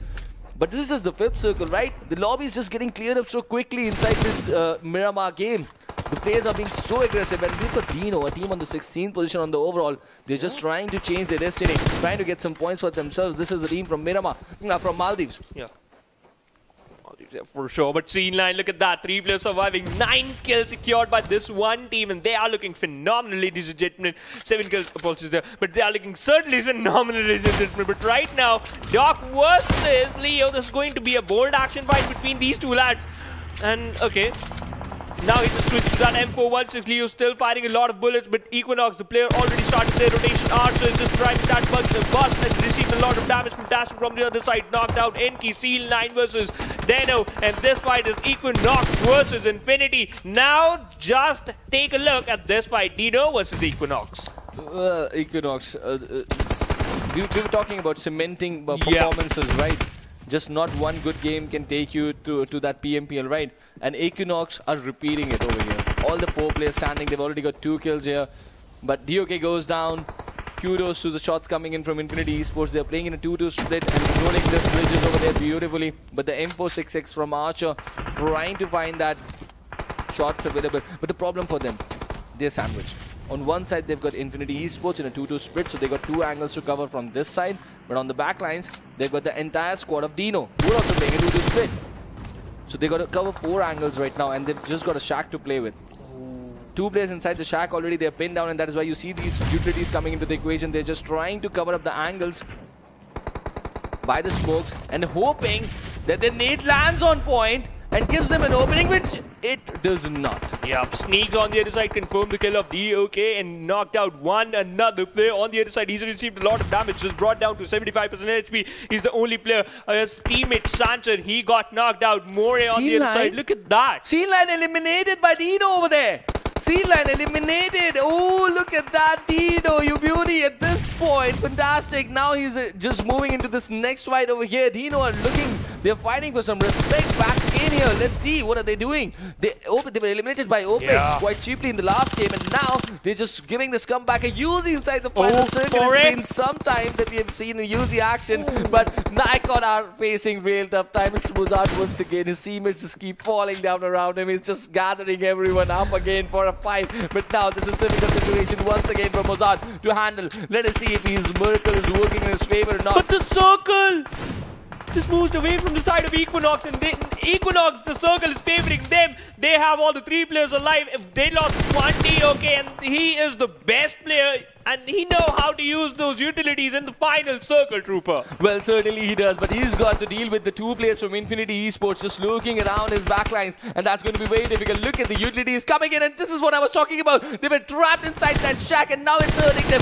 Sanchez did, and they were forced outside, and DENO just hurt them at the very wrong time. Things falling apart for Equinox completely. Archer is the last and final player standing for them. They've just got 3 kills at this point of the match, and now out of the 8 players alive right now, we got 4 teams who are still surviving. Mozart has given a revive to his teammate. Archer, he just moved away, flanked away from the position. He's got eyes on Sanchez. He knows that he's been a real pain from the back lines. Let's see. He would love to hurt him at this point, right? He would love to hurt him. They wanted a chicken dinner badly over here. They missed out in the last game, remember? Yep. They got 12 kills. They missed out on the chicken. They almost got 10. Almost got 10 kills. They had a decent game. Okay, 12 for Victor Gaming. But look at the shots coming in now. Archer, his silver wants to hurt. Sanchez goes down eventually. That is going to be a relief for him. He's also ready to shoot at the crates if he can. But now, that was a snowman. Yeah, he's inside the top 3 now. NAIKON in front. Mozart fighting for his team like the solo soldier, but we've got DENO in front of them. More is bleeding out. And Mozart with an M249. DENO in front of him. Let's see what he can do. He's got multiple players behind those bridges. He's damaging them. And look at this. This is a Braveheart playing for his team and goes down eventually and tries to come out of ashes, but no ashes are for him now. But Archer, can he capitalize? Closes in. Once again, a 1v4 situation. This is the opportunity, my friend. You heard the M249. It was running. So many shots fired. They are down on health. This is your sound cue. 4 first aids, energy drinks. No, you need bullets. 1v4. Do you think he can pull it off? It is possible, but it's still impossible at the same time, Trooper. Very difficult, right? But if he can. If we're going to do that, then it is going to be the best moment for the day. Already, let's see. These are the kind of things you have to sometimes pull off for that PMPL slot. Yeah. Archer from Equinox, 1v4 situation in front of him. They don't have any idea where Archer is. Sitting patiently. Repositioning himself, now giving away shots, not getting the knock, while his position has already been compromised. That's the mistake in a 1v4 situation. Just make sure to knock a player if you're giving away position, and he now takes down 1. 3 players still remaining. Now you clear the back line. Can you do that? No, you can't. Just 1 knock, nothing else. DENO from the 16th position, they come back in Miramar and get a decent chicken dinner for them, and that is a really good statement coming in from the team on the 16th position. Wow. And now, on the overall, they just move up 1 space on the 15th, but yes, respectable. Why not? Then no more on the 16th, and they've got a chicken dinner to show against their name. Yeah, you know what? That is the most important part for the day for DENO. But right now, Equinox again, they were in the top 3, and C9 they secured a lot of points. But at this moment, it all comes down to that point. How many points difference between you and the team who's on the top? But C9 were decent once again. They're going to apply a lot of pressure. But 7 kills. Yes, let's have a look at the MVP of the game. Who is the one? Who is the one? This is Mozart. Mozart himself. He's the MVP over here. He's an amazing lad, right? We've been talking about him, just three-man team that they play in. And Mozart always does the job for two players, right? He's always been there for his team and standing up and just lifting the spirits for the team. And once again does it in the Miramar game over here. 845 damage. No assist. He doesn't believe individual in assists, right? Yeah. That's it. But let's take a look at the top players, ladies and gentlemen. We have Sanhok on the second, secure 3. Sanchar on the third, secure 3 as well. But Munke on the fourth got featured from the side of C9, and second player from the same team secured 4 kills and dished out 511 damage. Well, it is really hurting to see Sanchar with 3 kills over here, because remember first day for Infinity Esports, the entire day they just got 4 or 5 points for themselves. Sanchar is such a big player, right? He is capable of pulling so many wonderful things, and his team just missing out in the PMCO regional finals this time. They really need to maximize the remaining 6 matches over here to get as many points as they can. The question is, can they do it? But look at Seal9. They're delivering, right? In back-to-back matches, 2 of the players now featuring inside the top 5 players already. So they've done the good work. They're continuing the good work. Back-to-back consistent performances coming in. If you're even regularly getting 5th to 6th positions in back-to-back matches, that is going to help your cause. But now, let's have a quick look at the match summary. And we've got Amra over here with the maximum assists from Seal9. So they're standing out, and this is what you got to do. No Victor Gaming here. And we've got the likes of Equinox, okay? Again. Yeah, but no Pain over here. Yeah. So you got to be consistent, because it is important, right? Pain Gaming, they got eliminated without securing a single kill. Exactly. Because they lost one player in a very early stage. After that, Opti got knocked out from a moving vehicle. He got a revival, and then when they were moving inside the circle, they got picked off. Well, certainly. And we've got Moray from DENO over here, right? And the kind of mistakes that you're talking about, you really got to avoid them. Yeah. You got to make sure that your players feature on this slide again and again, and that is why it is very important to check out how you're doing. And now it's time to have a look at the all-important match rankings, ladies and gentlemen. Okay, chicken dinner for DENO. That might not play a very big role in the race for the #1, but look at Equinox. They've got 15 out of this game, and the all-important team of Seal9 sitting on #1. They've added up 13 more points in their tally. That means more 13 points for the catch-up work for the remaining 15 teams, trying to dethrone them, and we've just got 2 more matches remaining for the day. Even Astra Academy getting just 5 points for themselves. NRC just 5. SDMZ did a decent job over there with 8. There's just still 1 good game away from the likes of Seal9 over here, but when is that good game going to come? You have only 2 games left for the day, and you know what? You have to showcase that good game. You have to showcase that performance. But RGC Opex on the 9th with only 4 total points. Victor Gaming, look at that, Trooper. Well, 2 kill points and damage. He was the lone survivor. Victor Gaming, if you're listening to this, just don't take up a fight. Apes on the 12th. Apes on 12th, okay. MAKPEN over here. Bear on the 16th. Look at this. We talked so much about comeback struggle, Pain Gaming. This is just like... Oh, The first all day. these scenes.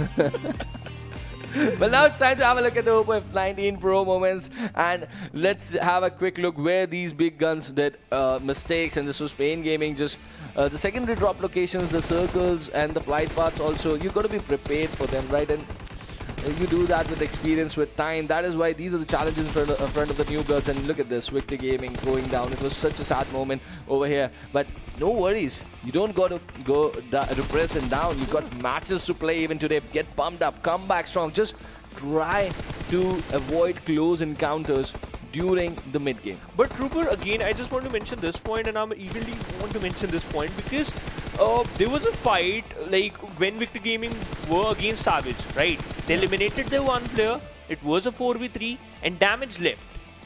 When the teammate left, it was a 3v3, and there's no player to provide some cover from the backline, and it is very important in this Miramar match. Really is. Those 2 players were smoked, and then the 3rd got hunted, the 4th got lost, and there is Victor Gaming going down. Am I already rhyming over here? But now it's time to have a look at the total damage. Look at where Victor Gaming are. 522, a really decent show, but just 2 kills to show. So just if they could have just carried themselves a little bit further towards the left-hand side of the skyscrapers, it would have been wonderful for them. But SDMZ, they got a comeback show over here. Just 1 positioning points, but they got 7 kills against their name. 12 under 12 damage, a decent comeback for SDMZ. They're looking promising on the first page of the overall standings, but look at this. Seal9, what an amazing domination coming in from them. Regularly, consistently performing. Once again, managing it to the top 5 in this game as well. They are just cruising through over here. Let's see if anyone is going to be able to stop them. And even NAIKON, just a 3-man team, 1500 damage, decent performance. Decent performance, and you know what, you always look out for this. Equinox, 1300 damage, just 3 kills. Wow, It's expensive.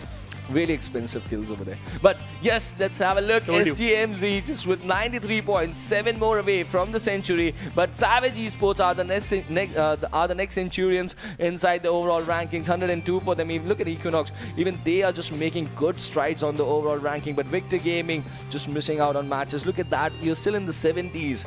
The contest is being held already in the 130s. So you got 60 points to cover, Victor Gaming. You need big matches. Just stop making those mistakes again and again. Just try to take maximum players to the final circle, because in the final circles, in the late mid game, we have seen you can dominate, and that is very important. Please listen, and just get good games and increase the level of competition over here. But Equinox are certainly doing amazing work in doing that. SDMZ have just raised the bars of hopes for themselves. Even Struggle are looking decent. Let's see what they're going to do. Let's see what they are going to do, but we have the second page of overall ranking. Opex stepped up on the 9th. Apes dropped down on the 10th. 69 and 70 points respectively for these two teams, pretty close to each other. But look at that, NAIKON and RGC DENO. Now NAIKON just moved on the 13th position with 43 points. RGC DENO on the 15th. But again, you know what? The first page is quite more important for the teams who still has a good chance. 133 is the point right now. This team from Maldives, they also got to fight for respect, right? Yes. They've got a chicken dinner against their name, and you never know, right? The momentum can shift any time. You get back-to-back good matches. That is going to be really important. The thing for DENO is they also got to work on that position points. Even Astra Academy, look at that, just 9 placement points after 10 matches. Something is terribly going wrong over there. You know what? There's a lot of expectations onto you if you just got an invite in the finals. Right now, Astra Academy, they got an invite, and right now they are on the bottom. And RGC DENO, they qualified. And this is the difference, right, Rupert? Well, it is. But they've got a really good opportunity over here. Yes, they come to the semi-finale. They made their space over here. And now they are just... they're fighting for the respect. I'm really happy to see DENO get a chicken dinner. Okay, but the thing is going to be, can you get 3 more in the remaining 6 matches? And only then you might look to come inside the race for the first position, which is clearly being raced between the likes of Equinox right now. Even Pain and Victor are sort of falling out. They really got to get some amazing 2 matches here that are remaining. But those matches are going to be played on the other side of this very short break.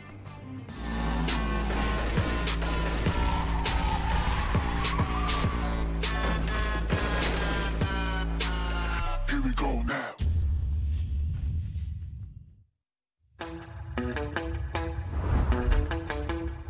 Are you keeping it real? I'm calling shotgun, wanna see my baby run. Oh, what's the word on the sea?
Hello guys and welcome back once again to PUBG Mobile Club Open Fall Split 2021 sponsored by the Oppo F19 Pro, and we are going through the day number 3 of the regional finale for the South Asia Wildcard region. This is Trooper, I've got Phoenix here with me, and we're having an amazing time casting these matches because the underdogs are really giving a very tough fight. Look at Equinox, 118 points in the overall, just 15 away from Seal9, a team that was promising inside the Season 3 of the PMPL as well. You can just shut them down over here and claim the slot. That opportunity is available for a team that went through the PMCOs. They qualified through the PMCOs. An all-important game of Sanhok is upcoming. Can you just shut down a big gun is the question over here. That is going to be the biggest question for now, as well as Equinox. They're still fighting for that one chicken dinner. They're still looking out for that one chicken dinner. They played 2 matches and they finished in the top 3 in the previous 2 matches. But again, the question is, taking down Seal9 and just getting at the first position, it is going to be important because, again, as just Troopers mentioned, 15 points is the mark. But we saw Seal9 in every single game, they always managed to collect more than 10 plus points. Well, they're creating the pressure and it's a job for Old God. They know how to play, they know how to handle the pressure situation, and that comes with the experience which Seal9 are delivering so wonderfully over here. But have Equinox grinded enough? Is the team ready enough for PMPL? That is the question. And the plane path is here, ladies and gentlemen. And from Bantai towards Mongnai, that is the plane path. Doesn't matter really where the plane path is in Sanhok because you can easily glide to any part of the map over here. And let's see, the teams are going to easily fill up the space. So there is not a very high possibility for an early collision for sure. But the game is going to go at a really high pace. And let's see if that happens or not. Or maybe the teams just want to play the passive game in Sanhok because it's really interesting, right? The second last game of the day, you sort of run out of opportunities. You're like, okay, I'll play a very passive game now. But you realize it's Sanhok. It's Sanhok. Oh no. So this is a map where you can get easily 10 kills in just no time, right? You just find one team, pin them down. You can find the other very close. The same thing can happen with you. Obviously, obviously.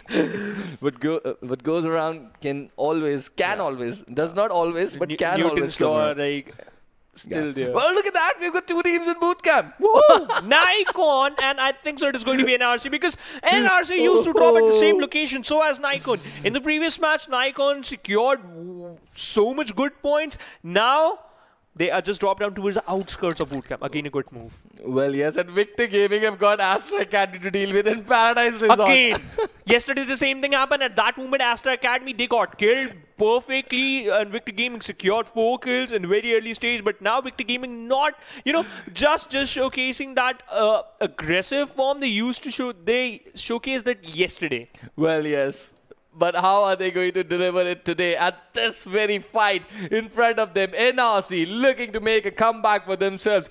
Looking really decent. Constantly featuring on the first page. This team from Sri Lanka has got a really good opportunity over here. Can you clear up boot camp? With 3 players inside boot camp already. Oh, shots being taken. Pablo down. Logi from that flank position creating pressure. And now look at Mozart. He's just rushing in over there. He's just moving closer. Ooh, an ump in his hand, does not have a sight on it, but is trying to create some pressure over here. Mozart leading the charge, dished out a lot of damage, and look at that, that is K's plan. Perfect, and he found it in and M762. Wow, that's amazing. That's going to give him a lot of confidence, but Amir just cleared out the first floor. Mozart is present towards the gallery. So smooth getaway, right? From the collision, he just picked up the stairs. Smooth. Yes, Tasty. went out of the window, found an M762, picked it up, and now you think he has an no. UMP. Ooh, the nade giving damage. Chusti, he's gone down with that M762. This is Mozart, you beauty out there. Creating pressure, he's pinned down a player. Leogi commits, he falls down, but Mozart comes in once again. Let's see what he's going to do. And NRC, they are on the verge of elimination. This is Mozart, brilliant game coming in. He takes down 2, and they haven't lost a single player. What a game coming in, and NRC wiped on the 16th position from bootcamp. That escape, you know what? It's just constellations. The stars were helping Mozart. That you're gonna escape. You're gonna climb up that. You know, can you imagine that he just rushed inside the compound and there's a one first floor as well as the gallery, and he just found that M762 as well as an opening of this fight. And at the end, when we saw that star, when he got knocked out, Leo dished out a lot of damage at that situation. When Mozart knew that they already has a lot of attention towards them, he pushes, knocks down another. But look at that, Pain Opti using 6x on AKM, knocks down 2, secured 1. Pain, they need some kills. In the previous match, they haven't secured a single. Now they just pinch it down the players of BA. One single player inside the waters. Right now, he's so good swimming inside the water, but his other teammate pretty far away from him. Well, I know one Mozart who enjoyed his work, right? And I can see the other one just loving what he's doing, right? Yeah. Just those moves coming in, getting away. But Victor Gaming, damage going down now. Steel Line, it's not even Astra Academy. It's Steel Line towards Paradise Resort. They're losing players. Oh, so did Victor Gaming go out for them? If they did that, that's not a good option. We already know that. Victor Gaming lost 2. Just show us Paradise Resort. Just show us Paradise That's Resort. not the Paradise Resort for the teams who just dropped down at that location. But again, It's not. It's no more a Paradise or Holiday Resort, right? Victor Gaming you losing. have guns right there, right? It's not. Obviously, No man. more. Get the sail away. With those ammos and... Okay, Infinity Esports taking down the players of Struggle. They already secured 1, takes down Arclu, but Dexter retaliated back. Sanchez goes down. Oh, so this is the fight just very close. Why are teams just converging towards Paradise Resort already? It's attractive. It's beautiful. You know. Well, so many early fights. It's just down to the 6-minute and the lobby size has already been reduced to 53 over here. So Sanchez just going down. This is towards Painan, okay? So there was no team that dropped directly towards Painan, but now both Struggle and Infinity Esports are finding themselves out here. Sanchez, he was just so amazing in the last game, got 3 kills for himself, almost 800 damage. But now, look at them. They're already pinned down over here. Very difficult situation. White, he's got to stand up to the occasion. We have seen him go down multiple times early into the fight. This is the opportunity for his redemption. Can he do it for the team? Oh, his vehicle is flying. He's under pressure. And Leo just creating that extra bit of distraction for White to close into the teammates over here. Sanchez needs a revive. And White has successfully closed in. Now Sneaks is just moving in from a completely different angle. So they've got 3 angles in control right now. And Struggle realized that the revive is being executed over here. But they're not doing much to stop it. Sire from the flank angle. Yes, he's got a nade over there. Yeah. That could have been the exact ingredient to the recipe that they wanted in Painan. For your holiday. With the tasty. For your Tastiest. holiday. Yes. For your Spicy lunch. as For well. your lunch, okay? Yeah. For your lunch. Let's see. I'm hungry, man. Come on. I'm hungry for some kills. Smoke them up. Oh, that's nice. I love some smoke grilled Doritos, but right now, Ooh, Sneaks, with the look at that. DBS spots out. That one test position and this compromise, but look at that. He has good control of this. Look at that. One M249 running, EBS running. Wow, pressure constantly. Even the shots of the guns are going to put extra pressure on Struggle. The Struggle looks real over here. Kente stop it. The EBS is working over here. The M249 is working, but Sanchez goes down to this M249 from Kenza. They're creating good pressure on Infinity Esports, but Infinity, they managed to get all the 3 players from inside Painan. Now Sire is the only last player standing for Struggle. He's outside, but Seal 9, they found a different fight. It's Savage Esports in front of them. We saw them hurt Victor Gaming a little while earlier, but now Munke, he shuts down this player with an UMP. And now Inky is just trying to close in, and Hypes has got an idea that there's a player in the grass over here. Amra falls down. Inky and Munke in front of you. Ooh, Inky shoot at him, man! Eventually does, but Munke is under pressure. He's got 2 players charging onto him. Can he deal with it? Hershey just swims out Munke. And Inky in the flank position. He's not looking good, and he gets eliminated. C9 fall down early in Sanhok. The Equinox team have got an outside chance. They can dethrone. Just 15 points for them. Can they get to the final circle in this game? Make it 18 Truber because they secure 3 kill points before getting eliminated. Yes, I'm right. 45 players in the lobby. Oh, you're doing the maths, right? Yeah, right now my exams are coming. Oh no, that's important. Who's teaching you, Ocean? Yeah. You know, I just want to study physics, but again, maths is important. It's like Trojan in the physics. But okay, let's talk about only the circle. solo players from Struggle now just moving away from Painan. Infinity Esports have won a mid-game fight that is going to do amazing things to their confidence. But Equinox, the position. We're Victor Gaming. Look at that. Outside Paradise Resort towards the southern part. Very close to Opex, but I can see only just one player. But that is Warzone. That is Warzone, yep. And he is the he's the gunpowder, he's the assaulter for his team. But again, I'm just looking out for this one team, and that is going to be Equinox, because this is their chance. This is their game. If they're gonna find one chicken, and they're gonna secure this one chicken, and then they secured one kill from the back line, but they need some more. On the other side, Savage versus Apes. This fight is also important because Savage, they just eliminated the team who's on the top. They are looking out for some more. Hershey just looking out. Ooh, Archer goes down. Archer goes down from Salty, and no, Hershey. What a beautiful nade. What a beautiful nade. They've just shut down the team of Seal9. They're looking good on confidence, but Equinox are going up against DENO, trying to make their way from the Camp Alpha Island to the Camp Bravo 1, and they've got a bridge situation to deal with as well, so that's going to be a very important fight for them. But Apes losing a player at this point. Ooh, almost getting a trade. Look at that desperate move, trying to get back to the cover. Hershey creating a flank angle. If he gets spotted at this time, it's going to be disaster, but if he doesn't, it's going to be problems for Apes. Oh, we don't have clear vision in Archer. His kill has been confirmed. Now this fight, on the edge of the circle. So DOK is already here towards the Camp Bravo Island. Yeah.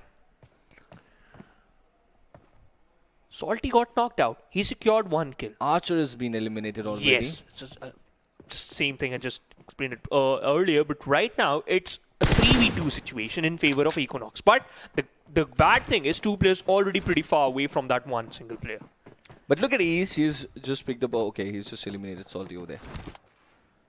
So now coming back to this fight that we have for Apes, they're also on the first page of the overall standing. Even Savage, they want to do some comeback, right? They started this day on the second position. They've been just falling down from the first for the first two matches. They also got a lot of redemption to do, but what a nade coming in from Hershey. He takes down Kane, but there was another nade very close that popped up and he got down. Another nade just in front of him. On the stairs. Oh, but Apes, they are not looking good because that one flank angle created by Herschel did a lot of damage from the different angle. DOZ, he was so good. Legro on the domination. 4 kills for this lad. Savage secured 8 kills. And the Apes have been tracked inside the rainforest. Oh, no. Okay. They have been outsmarted. They have been outsmarted in the rainforest, right? Flank angles being created on them. Really savage gaming happening over here. Savage esports just getting and wiping Apes completely. You're getting my vibes now, and I'm getting yours. It's like a switch. That's important, right? Learn from each other. It's so difficult, right? Like to counter my PJs. Yeah, deal with PJs. Yes, you gotta deal with them, right? Oh my goodness. Someone is being so serious about the game and you come in with a PJ and you're like, oh. That was not necessary. How to... Yeah, exactly! But look at this. This is necessary, right? Well, yes. It is very necessary because they are just shutting down the points. You just calculated 15 points. That was the question, and now they already got 2. This is an opening created by East. Now they're going to close, and they are calculating the numbers. Let's see. Ghosty is the last player standing in front of them. This is a new MP applying pressure from the windows. They've cornered them in the house, but he's trying to retaliate with an infinite 6. Gives a very good damage. Eventually goes down. DENO out of here once again early. But look at that. There's an AWM running from Marimun. Oh, look at this. Now 14 points more. That's it, Trooper. 14 points more. 11, I think, right? They've already got 4. They got 15. Because we can see Seal9 secured 3 kills. You're right. Yeah. You're studying maths. It's physics, man. Come on. And doing some PhD with additions. Well, like, okay. Aren't you? Oh, I'm sorry. Yeah. Let's go. Looking out So, for that. do they give you like PhD in adding numbers and stuff? No, not at all, but maybe in future. Okay. So let's see this. We've got the bootcamp Painan circle with a little bit of a ruins over here, but I don't see any team coming towards that side. A hard shot. Oh, Muzad goes down. Pain. And that is pain for you. Living up to their name. Yes, living up to the name and just giving some pain to Muzad.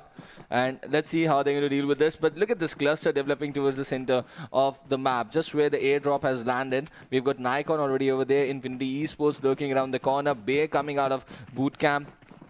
So a lot of teams just clustering over there. It's a very important game, and we are watching these teams go up against each other right from the 3rd or 4th minute of the game. They are constantly going against each other. SDMZ, look at how silently they are playing this Sanhok game so far. True. Because they know they've got 7 to 8 points in the last game. They need 7 more for that 100. They can be the 3rd or 4th team to cross that mark. And then a big game. That is what SDMZ have been eyeing, right? All day for the first 2 matches. They're playing it so seriously while you're cracking PJs over here. I love their seriousness. Well, they got to be, right? This is the PMCO. This is the Yes, filtration he's process been for them. finals. Or otherwise, you got to wait for 6 more months for these matches to pan out in front of you, and there's no guarantee that you're going to qualify once again. You know, they're like the milk just heating up. Only cream will be featured on the top. I mean, even after that cream... It's chemistry. Okay. Yeah, you're explaining it. Yeah, go on, Trooper. Even it's not just about the cream. Even after that entire bowl of cream, only one gets picked up. One spoon gets picked up over there. Yeah. Can you be that once again? Colloidal solution. It's important, but now look at that. Pain Gaming secured 3 kills, and they have a good control of this compound. Now, this compound, why it's important? Because it's in the center of the circle, Trooper, and they are inside the circles. Look at that, Sanchez randomly firing some DBS shots from so far away, and that's again a good move. Oh, he just wants to cut out some players, but Opex takes down 1 player of MAKPEN. Pelzang, he got knocked out. The revival is going to be difficult, but Anka from a different angle. Astra Academy did the 3rd party and secured 1 kill. Well, it is, and that is a very important thing for them. Can they get more of those points? That is what Astra Academy has been searching out for the last 2 days as well, but really not getting some good one. And look at that. DeVito, he takes down Unknown, but Krita gets traded from Eddie. This is SDMZ making the move towards this part, the eastern edge of the map. Let's see if they're going to dominate over here. And it's going to be very important for SDMZ to get some good points, because we can see still 12 teams remaining. The 4th circle is going to start closing in pretty soon out here.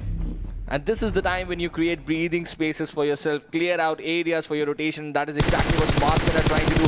They're trying to find and hunt down Astra Academy over here. But Astra Academy, are they going to go down this easily? A 4x on the M249? Did I see that correctly? You're right. Wow. And he's using that in this circle.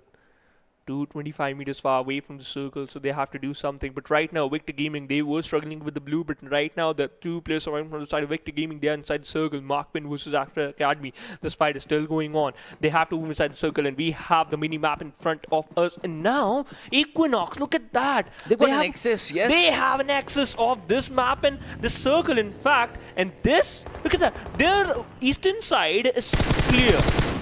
Yes, look at that. There's a bit of a connection on the land over there, right? Just where Equinox are trying to enter. They just don't have to swim even if the circle moves towards Camp Bravo. So they've got they've got some wooden cover, some houses to play with. Now they have got access to the Camp Bravo island also from that area that they can control. So it's going to be very important for them, and they're creating flank angles for themselves. But now look at this, Astra Academy, they are trying to pin down MAKPEN far outside towards boot camp. And look at that, players from MAKPEN, they're hurting their knees, and now Refuse just pinning them down, ending their misery finally. And MAKPEN have just got 1 or 2 players surviving. Pelzang just getting away from the situation, and Valeska, he's already here towards the edge of the circle, and his team is going to arrive here over here, but only one of them successfully makes it. But look at struggle, they're going to backstab Victor Gaming. Victor Gaming, watch out on your backlines. Berlin. Ooh, he's just playing them as a security guards, right? Yeah. Just walking so slow. As a bait as well. Yeah, exactly. And that is a very important thing to do. If you can successfully do it, yes. A solo player, you just use that 2 players in front of him. That is exactly what they're doing. But MAKPEN under pressure. This is Refuse just chasing them down, but getting shut down and getting punished instantly. Anka trying to get into the crate. Kurita trying to capitalize, and they do it. This is the last pixel from MAKPEN in the Sanhok game. This is going to get spotted. Yes, it does. And that is MAKPEN's end on the hashtag 12 position without any kill even in this game. So it could be 0 points for MAKPEN. Oh no, Victor Gaming pulled in. He just got thrown down and he got picked off. Victor Gaming takes an exit at the 10th position. Ligro on rampage. 10 kills, Savage eSports. Well, they got Apes, right? If you can trick Apes inside the rainforest, you can do anything. And Sanhok looks like their strong suit over here. Let's see what they're going to do over here. Ligro! One more! Takes down Hunter from Opex. Yet another amazing utility usage coming into play over here. And this is the second hit. Good enough! It is! Takes down Alien as well. What is Ligro doing over here? Just smoking them in fire. Wow! That was your holiday destination, right? And he is just smoking players out there. Hershey is out here, and Team Bay get eliminated meanwhile elsewhere in the map. Savage eSports, what are they doing over here? Negro already secured 6, looking out for the 7, just 180 meters far away from the safe zone. They just lost 1. Hypes and still playing with so good. NAIKON start, look at that, taking down the players of SDMZ, but Sam retaliated back, takes down Leog. Now this is going to be difficult for them because now it's going to be a 2v2 situation for them, but they are inside the circle, that's the best part. Opex, one player got being... Okay, spotted down by the players of Savage. They're still looking out for that one location. Unknown on the other side, still fighting against the blue. Now he's inside the safe zone, but Equinox Doc, look at that. He's pretty close to the bridge. Opti on the other side, stepping up, taking down the players of Astra Academy. Kreta on the other side, taking fight with the players of Infinity Esports. Opti on domination, secured 1 kill. Kreta not in a good position. Sports out, Opti just gonna knock him out. That's the way he's gonna play. Now he will go down from the blue, and Anka from the distance. His kill has been secured in Astra Academy. They go down at the 8. Secured only 5 total points, 7 teams left in the lobby. Wow, wow, wow. Astra Academy, 6 points for them out of this game. Okay, they're trying to hard, but look at this. This is Savage Esports. They've got a good momentum coming inside the final circles of this Sanhok game, and they really need to deliver a big chicken dinner for them to station back on the overall standing. So we've got Equinox coming in from one side and Savage Esports. Both these teams have got a significant chance to qualify to the PMPO Season 4. And with Seal9 out of the equation in this game, this can just be the game that can dethrone Seal9 from their top position that they have been holding for almost 4 games now. Leo from Infinity Esports trying to apply pressure, shutting down Pain Gaming. Miracle pops in a first aid, but he's in a very bad situation. The height disadvantage situation for him is going to really be make things impossible as Opex fall down, and Savage Esports are also going down. This is SDMZ, Fool, just keeping the hopes alive for his team. The dream is still alive for SDMZ. They needed a big game, right? But they now got to play the waiting game as well. And look at Miracle, he's also just surviving. And look at Fool taking one more player down from Savage Esports. He's already got 3 kills for himself, but Miracle, he's just pinned down over here. He cannot just move anywhere, but Savage Esports could not commit to this big chicken dinner over here. They get 16 points, but get eliminated on the 6th position. But again, it is going to be important for the teams who are pretty close to the first position. Equinox Doc, he's pretty far away from the safe zone, but that's not the case for his other 2 teammates. SDMC, Fool, still closing in the distance. Infinity Esports, they have a good control of this mountain. Yes, look at the map. He can easily take down any team if they want to, but they have to be careful from the sideline because Pain Gaming, that one single lad, Miracle, he's still there. He's doing the heal battle, but he has to make a run, and this is not going to be an easy task for him. So were Infinity Esports testing the water for the first 2 days? Looks like yes. Lurgy goes down. Star is the last player standing. Mozart has been eliminated already. So this is Infinity Esports, and how many kills do they have? Infinity, 8 kills already. One of the lads is down right now. This can be a big chicken dinner incoming for Infinity, but we got to keep our eyes on Equinox as well. They got 2 players standing. East is cooking up a nade. Sancher in front of him. A difficult fight in front of Equinox. Are you good enough to handle Sancher? Are you good enough to handle Leo in the region? Let's see. Oh, Sancher gives a lot of damage over here.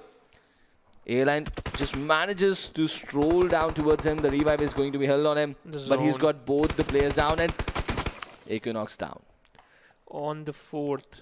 On the 5th position, Pain Gaming will go down. We have the top 3, and Infinity Esports is going to beat their chicken dinner. But as just Trooper mentioned, SDMZ Fool is still there, and NAIKON Star, he is still surviving, and that is going to be the hunt down for sure. Why just healing himself up, and you know what? He's still alive. Well, yes, it's oh, but look at that. Leo, he's knocked down and he gets shut down as well, but Fool gets traded from the distance over here. It's an easy chicken dinner for Infinity Esports. If you've got 4 players, and with the likes of White and Sanchez standing inside the final circle with Leo, who's going to take the chicken dinner? And clearly a dominating game coming in from Infinity Esports, a 13-kill chicken dinner.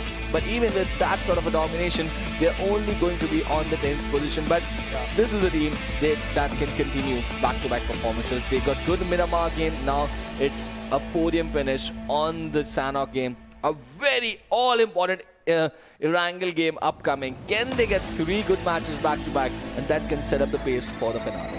That can certainly set up the pace for the finals, Dave 4. But let's take a look at the MVP of this Sanhok map, and it's going to be Negro for sure. Look at that, 706 damage, secured 7 kills and 0 assists. Well, I'm surprised. I'm surprised, to be really honest, because I thought someone from Infinity Esports is going to be there. Considering the fact that they got 2700 damage almost in the Sanhok game, that's like, oh my god, that's some big numbers. But Ligro, a standard performance from him as well. 706 damage for the 7 kills. But the problem is the survival time. They got decent numbers, but it could have been a really, really big game had they survived a little bit over there and made it to the top 3 over there. But they did not. So a decent game from Savage Esports. They really did some brilliant job in the game. And now have a look at the top players from this Sanhok contest. We've got DOK still here, once again featuring over here inside the top place with 790 damage. Sneak is here with White. So the redemption is on for White, to be really honest. And Sancher has been doing the hard work for the teams throughout, but they needed the other players to step up, and that is exactly what they're getting from the Miramar and Sanhok game. So they're just moving the right direction now, but a very decent game coming in from SDMZ Fool as well. He was keeping the hopes alive for his team, and in the process, he got some kills as well. He got some kills as well, but let's take a quick look at the match summary of this Sanhok map, because after this, we're going to get to know the match rankings. But look at that, Ligro with the highest kills, DOK with the longest distance kills, and Sneak, Sancho and Leo. 3 different players from one single team got featured in 3 different 6 matches. Are they enough for Infinity Esports? But on paper, if you consider this is the strongest team, right? With the likes of Sancher, Leos, with White over there, what can they pull off? We know, right? There's no bar big enough for this team, but can they get the rhythm going is going to be something to watch out for. But now it's time to look at the all-important match ranking, ladies and gentlemen. And Infinity Esports with 28 points in a Sanhok game. They've got a 13-kill chicken dinner. But look at Savage Esports, they were not far behind inside the kill department. They got 12, but just 4 placement points. So they've got a decent 16 points, and they are in the contest for the #1 position as well. And so is the team following them in the match ranking with 14 points, Equinox. Both these teams have added substantial numbers, and they're going to apply pressure on Scene9 now. And you know what?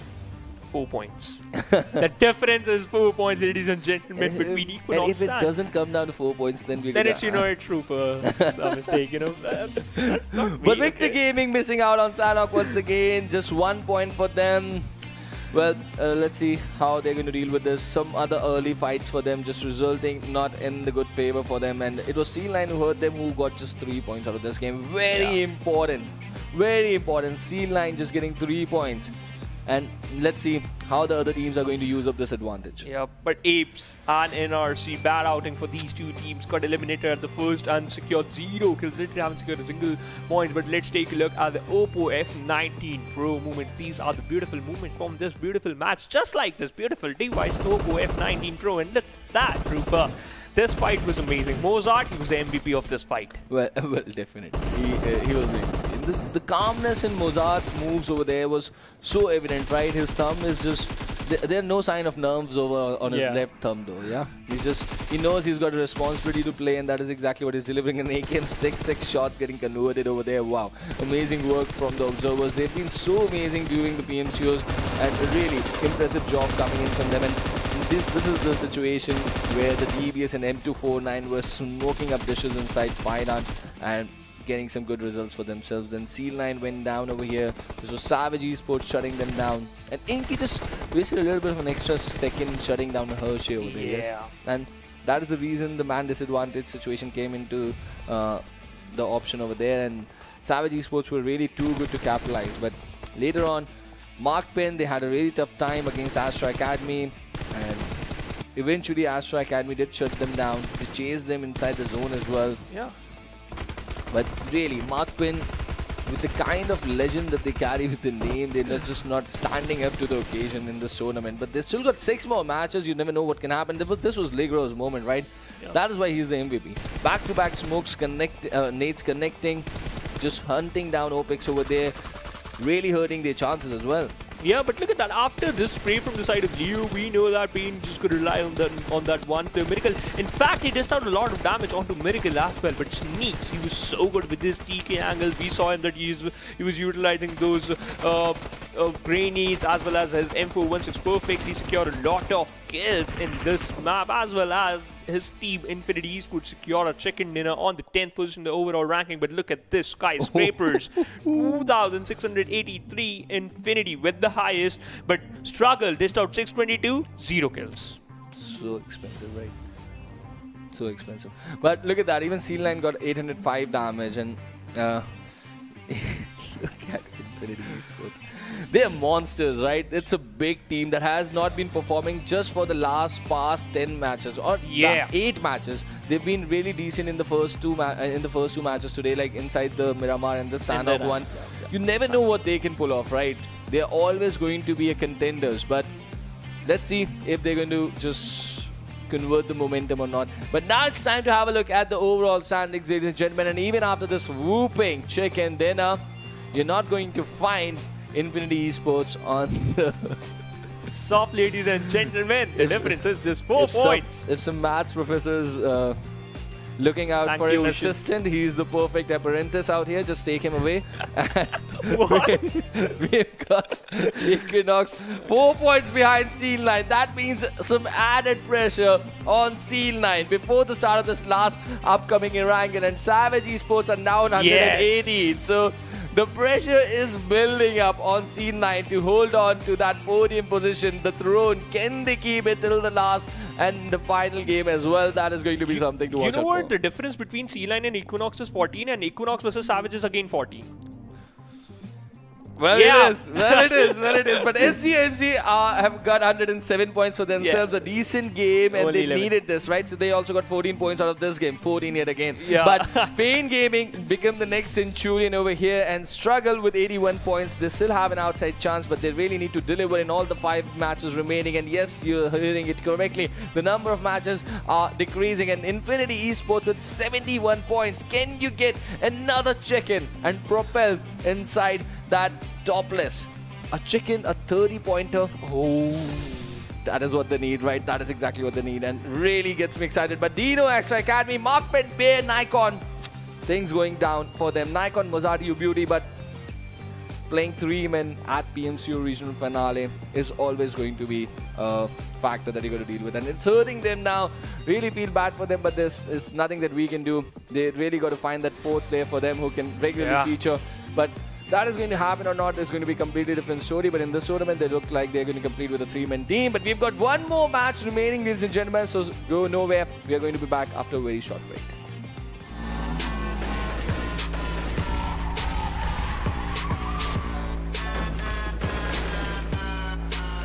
Here we go now.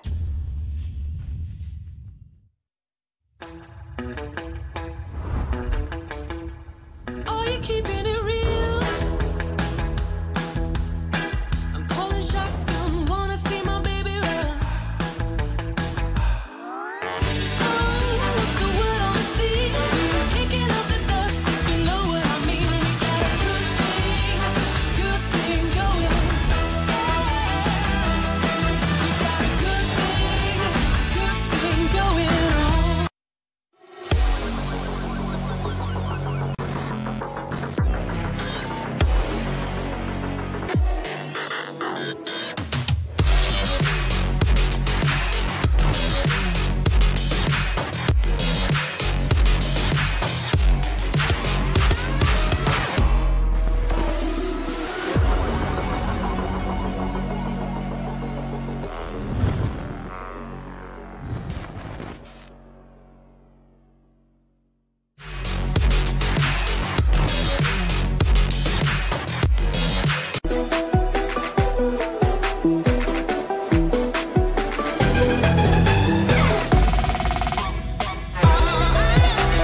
So hello guys, and once again welcome back to PUBG Mobile Club Open Fall Split 2021, sponsored by the Oppo F19 Pro.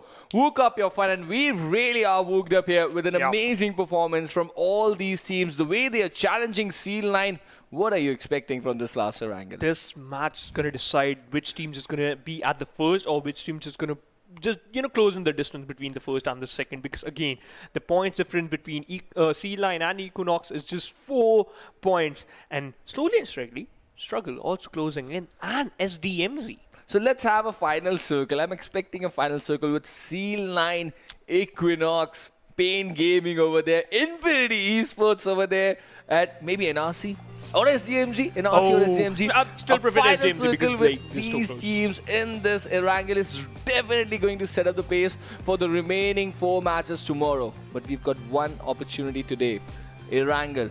Very, very important game upcoming, ladies and gentlemen. And let's see how these teams are going to utilize this one. But one point, and that is the MAKPEN iceberg in the Erangel.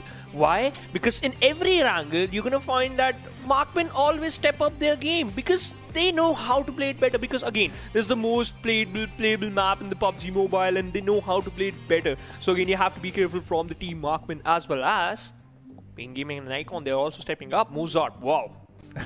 He's an amazing player, Mozart, right? He's doing the job for 2 players out there, but clearly missing out on a teammate. An extra gun just running inside those circles over there would really give them a very advantageous position, but that is something that they're missing out over here. So let's see how they are going to deal with this. This is going to be a very, very important upcoming game of Erangel, and all these teams, the way they're going to play here is going to set the pace for the last and final day of the regional finale. We've got the plane path in front of us, ladies and gentlemen, from Sosnovka military base, from the southern shores of that island towards the northern shores of Severny, and easily, you can say, bisecting the entire Erangel map beautifully. Yeah, it's certainly dissecting the entire Erangel match perfectly, Trooper. Erangel map, in fact. A little bit of biology, yeah? Yeah, a little bit of biology, and it's just important take us if to you the just want to qualify for the need. But again, okay, as I just mentioned, it starts from the southern side of the military heading towards the northern side of the Severny, and Severny shooting range, Rozok, Yasnaya, school, I hate the most, Pochinki for farm area, Ferry Pier, these areas glidable. But Equinox Trooper, again, we all know they love to drop down towards the Nova Ripnoi, as well as NAIKON just love to drop down towards the military base. So this is going to be the best part for them, as well as Astra Academy. Look at that. They just drop down towards the military base area and sharing the area. We can say this NAIKON just heading towards the outskirt, again, a good move. But Pain Gaming and NRC, an early fight, I just want to witness that.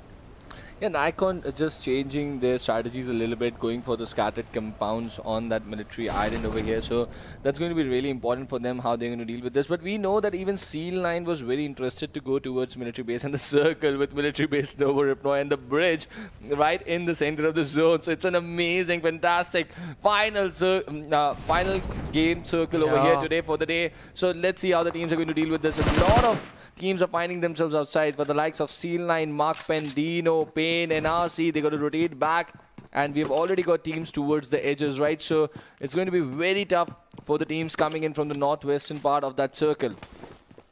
And that is why you are going to watch this sense of urgency in the teams. This is going to be a very silent starting game because of this peculiar circle coming in. But SDMZ, they've got some company over here. In the split situation, the entire squad is not in Milta. Yeah. One of them is so far away. And I think this is just because of the distance of the flight path for the city of Milta.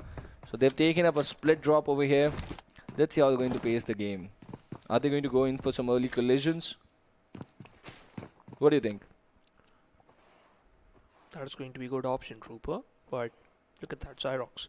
Now, if he has an AKM on the other side, Sam, he's inside that warehouse. Xyrox already compromised his position. Sam spots him out just because of that TPB angle. Eco is there so that he can take him off. Xyrox on the other side just want to lure out his enemy. And Eco, look at that. From a different angle, he's flanking in towards the warehouse as well as the orange compounds. But one thing, and that is going to be the important part, and that is it's a 1v2 in favor of Bear.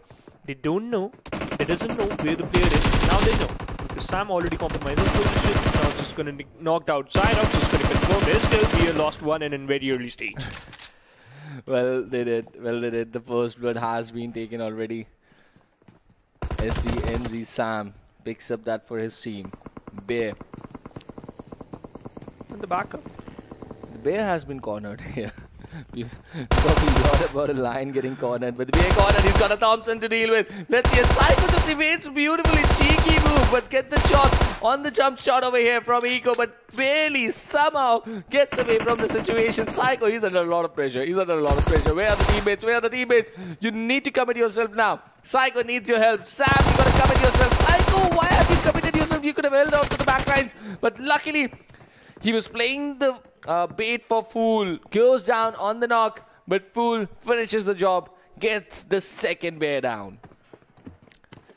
I think so. Bear just now they're gonna play with that one player because you saying on the distance he also got knocked out, and this is not a good thing for Bear because they already dropped down to 13th position in the overall ranking. And look at that, Eddie just gonna confirm the kill. Bear dropped down to only one lad, pretty far away from the pack, and he's the lone survivor. We still have 16 teams left, but 59 players in the lobby. The first zone is closing in, but now SDMC secured 3 kills, as well as they have good loot.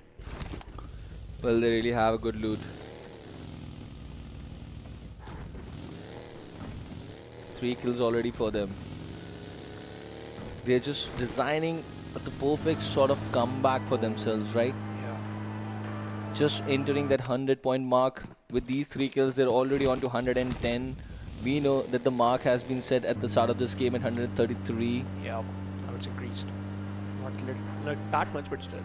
Okay, 3 points more, 136. Right. A big game for SDMZ can just turn the tides in their favor and get them as favorites for the slot as well. And this is what we've been talking all day for SDMZ, right? Oh, love. This is how You should not drive a vehicle. Now it's got stuck. And he's thinking, it's a good thing. But a teammate's vehicle can help, right? For sure. You need a little bit of push. But this is how you should not park in real life as well. It's not, okay, it is possible. It can be very expensive. Oh yeah, it is. Oh no, I mean, he's so far away, he's present towards a military base. Bridge. Well, let's see how he's going to deal with this. Opex onto the ridges. We've got SDMG in front of them. And the split situation, we already saw SDMG hurt Bear, right? Yeah. One player left, that's it. Yes. And he's just making his way towards that military island with Opex around the corner. It's going to be very difficult. And Toxin is just holding the back lines for his team. The rest of the players have already headed towards. But we've got DENO falling down in front of Struggle Clan already.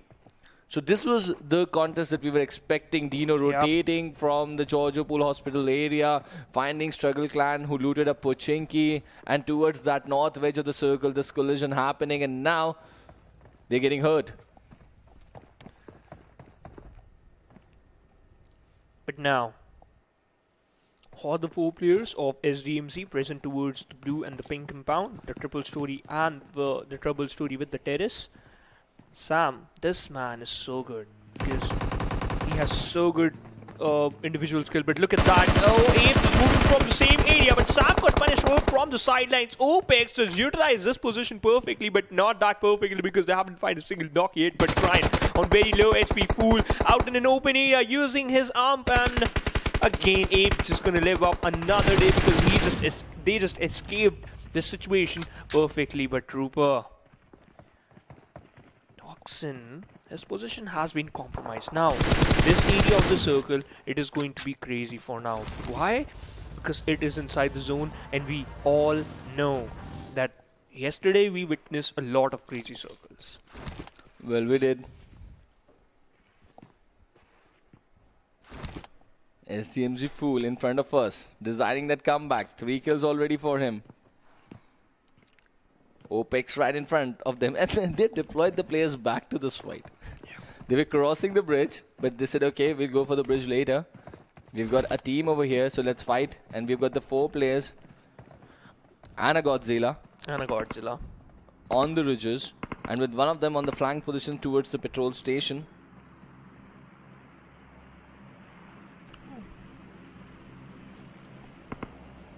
it's like silence for now. It's more like a courtroom, Just waiting for that opportunity. Let's see who's going to create that opening. Yeah. You know what? Toxin fired a lot of shots onto Sam. He dished out a lot of damage onto Sam, but after that huge amount of damage, he couldn't be able to knock him out. If it would have done that, then it might possible they're just going to rush towards that compound. It could have taken down the whole team, but no, that's not the case. Again, it's only in my imagination. Oh, with the Mozart. He's composing something else over there. He takes down DOK. And if DOK gets eliminated at this point, it's going to be a real setback for Equinox. Look at where Mozart is. They dropped in on this island, remember? Yeah. And we've got so much situation developing on the bridge. And he's confirmed him. And look at the split situation for Equinox right now. Airline, Archer, so far away. And DOK, he just had no player as near to him for that help. But there's a situation developing on the bridge as well. They got an RC and Astra Academy over there as well. But Opex realizing there's no point wasting time on these ridges over here. Because the circle might just move towards Milta. So why not we move quickly towards Milta? And that is exactly what they're executing over there. And this is NRC versus Astra Academy happening on the military bridge. Have NRC blocked the bridge over there for some kills? I think so, that's the case, but right now they are securing some kills on the other side. Look at that, Opex just repositioned themselves present towards the Milta.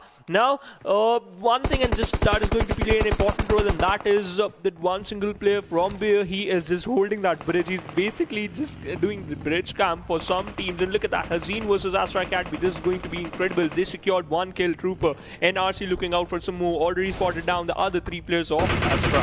They're going back towards the blue. They're not going to go take this bridge over here. They've lost a player already. They don't want more casualties on them. Pressure being created by NRC. Really nice to see that. But Astra Academy, as I just mentioned, they're just heading towards Nova Ripnoi Bridge. Now they're going to face Equinox and NAIKON at the same time. Because they are present on the Nova Ripnoi side, Trooper. Wow, this is so good. Circle is certainly so good, but Infinity versus Struggle. Infinity, the 4 players alive, so the same thing for Struggle. Secured one in their back. Kenza spotted down one player, and Leo, his position now also being compromised. Well, this is Infinity eSports already in this fight. We know how important this game for Infinity eSports is, right? They've set up the pace and the momentum in their favor already as the day has progressed ahead. But now, they're still not featuring on the top page of the overall standings. And just one team is going to be the team that is going to go through for the PMPL. But look at that, NRC hurting Astra Academy once again, or what? But now they are also hurting Pain. Okay. So Miracle goes down this time. Good sees to Pablo's shot on the vehicle over there. NRC, they're looking at a completely different team. Right? Really good signs. Chance, right? Yeah, really good signs for Sri Lankan gaming out there. Oh, I spot one car moving from the backside. His name is not visible. The car was. Okay, so that was a rotation coming in from the back lines over there. But this is Infinity eSports there, and the pressure. White losing substantial HP over there on the shots that are being taken by Arclu on him. So the Struggle have pinned down Infinity just outside the shelter area in these compounds. It's going to be very important. Leo, let's see what he's going to pull off. This is for the control of the ridges right now. Yeah. But the circle is also closing in. Very important, yes. At this point, and shots being taken. Look at that. Players falling down. White is down now. And that is the flying position coming into the equation. And now they've got to shed the farm, build the circle, and the charge coming in. Denied by Sanchez, and they've been facing substantial damage. For a moment, Sanchez looked to jump and capitalize on the damage that he's already given. But he realized that the shots were coming in from the far side, and there was still a player for the flying. So he realized that the stairways could have been a better option to access the player who's just closed in, and that is exactly what they're doing, and take down Arclu as well. No, this is not the case. This is not a good situation for Struggle. They lost Kenza. Arclu got knocked out. All the 3 players are still surviving. In fact, all the 4 players for Infinity eSports now. This is not looking good for them. Look at that. Now the other 2 players from Infinity eSports, they're just charging in towards Dexter, and he is in a very, very, very difficult spot. But look at that. Another team present on the back line. this is just amazing use of the IGL, right, of the information. Sanchez jumped over there, shots came in from the far side. He realized there was a player in the flank position, and White was knocked down by Sari a little while earlier, so they knew there is a player on the other direction as well. And the two of them closed in. We have got both them down. So let's pin this player inside the Archer Tower, who is in a man disadvantage situation. Amazing, just being played over here by the team. This is Infinity Esports, who were not doing substantially good on the first 2 days. They were just testing the waters for too long. But now, the momentum is converting for them, and this is a big gun. They know how to convert matches in their favor. We've got the likes of Leos in the team, right? We know what he can do. His previous team is one of the best teams of the entire game, I would say. One of the best teams. I absolutely love that team. And he's got the experience of playing with them and and shining among those stars over there. Yes, exactly, on big stages. And now, with the abilities of Sanchez and White, I was expecting them to deliver more. But now, they are. They certainly are. And you know what? It not all comes down to that gunplay. It's just like a smart play. And they did the same thing. They're just building up this momentum for themselves. Very, very important. Ooh! But NRC, what are they doing? Takes down Rogue with those shots. NRC, they're looking just unstoppable in this game. Whoever they're finding, they're hurting. First Astra Academy. But Astra Academy, we took their name and they're falling down yet again. This is Bay giving them some bad time. On the bridge, this first they got problems on the military bridge. They went down towards Novo. Now they're being challenged here. But they have been eliminated. Okay, they've been eliminated. Luckily, at Astra Academy will now get 2 players to the main island. So clearly, their drop towards military is not a very good idea. You stay on the main. Because you've lost 2 players already in the process of trying to go towards main island. And you know what? Victor Gaming right now stepping up, takes down 1 player. They were listening to us. They were absent during the mid-game. Wow. Yes! It worked out, Trooper. Now I'm happy. Now I can die peacefully, for sure. At least my analysis of being heard somewhere. Oh, yeah. Same here. And my peaches, too. But okay. Now, if we talk about the situation, Astra Academy they are outside the circle, only 2 players surviving. Savage eSport, the revival already being executed. And Equinox, he got knocked out from the blue. Oh my god, and NAIKON, Mozart, he got punished hard by Hunter.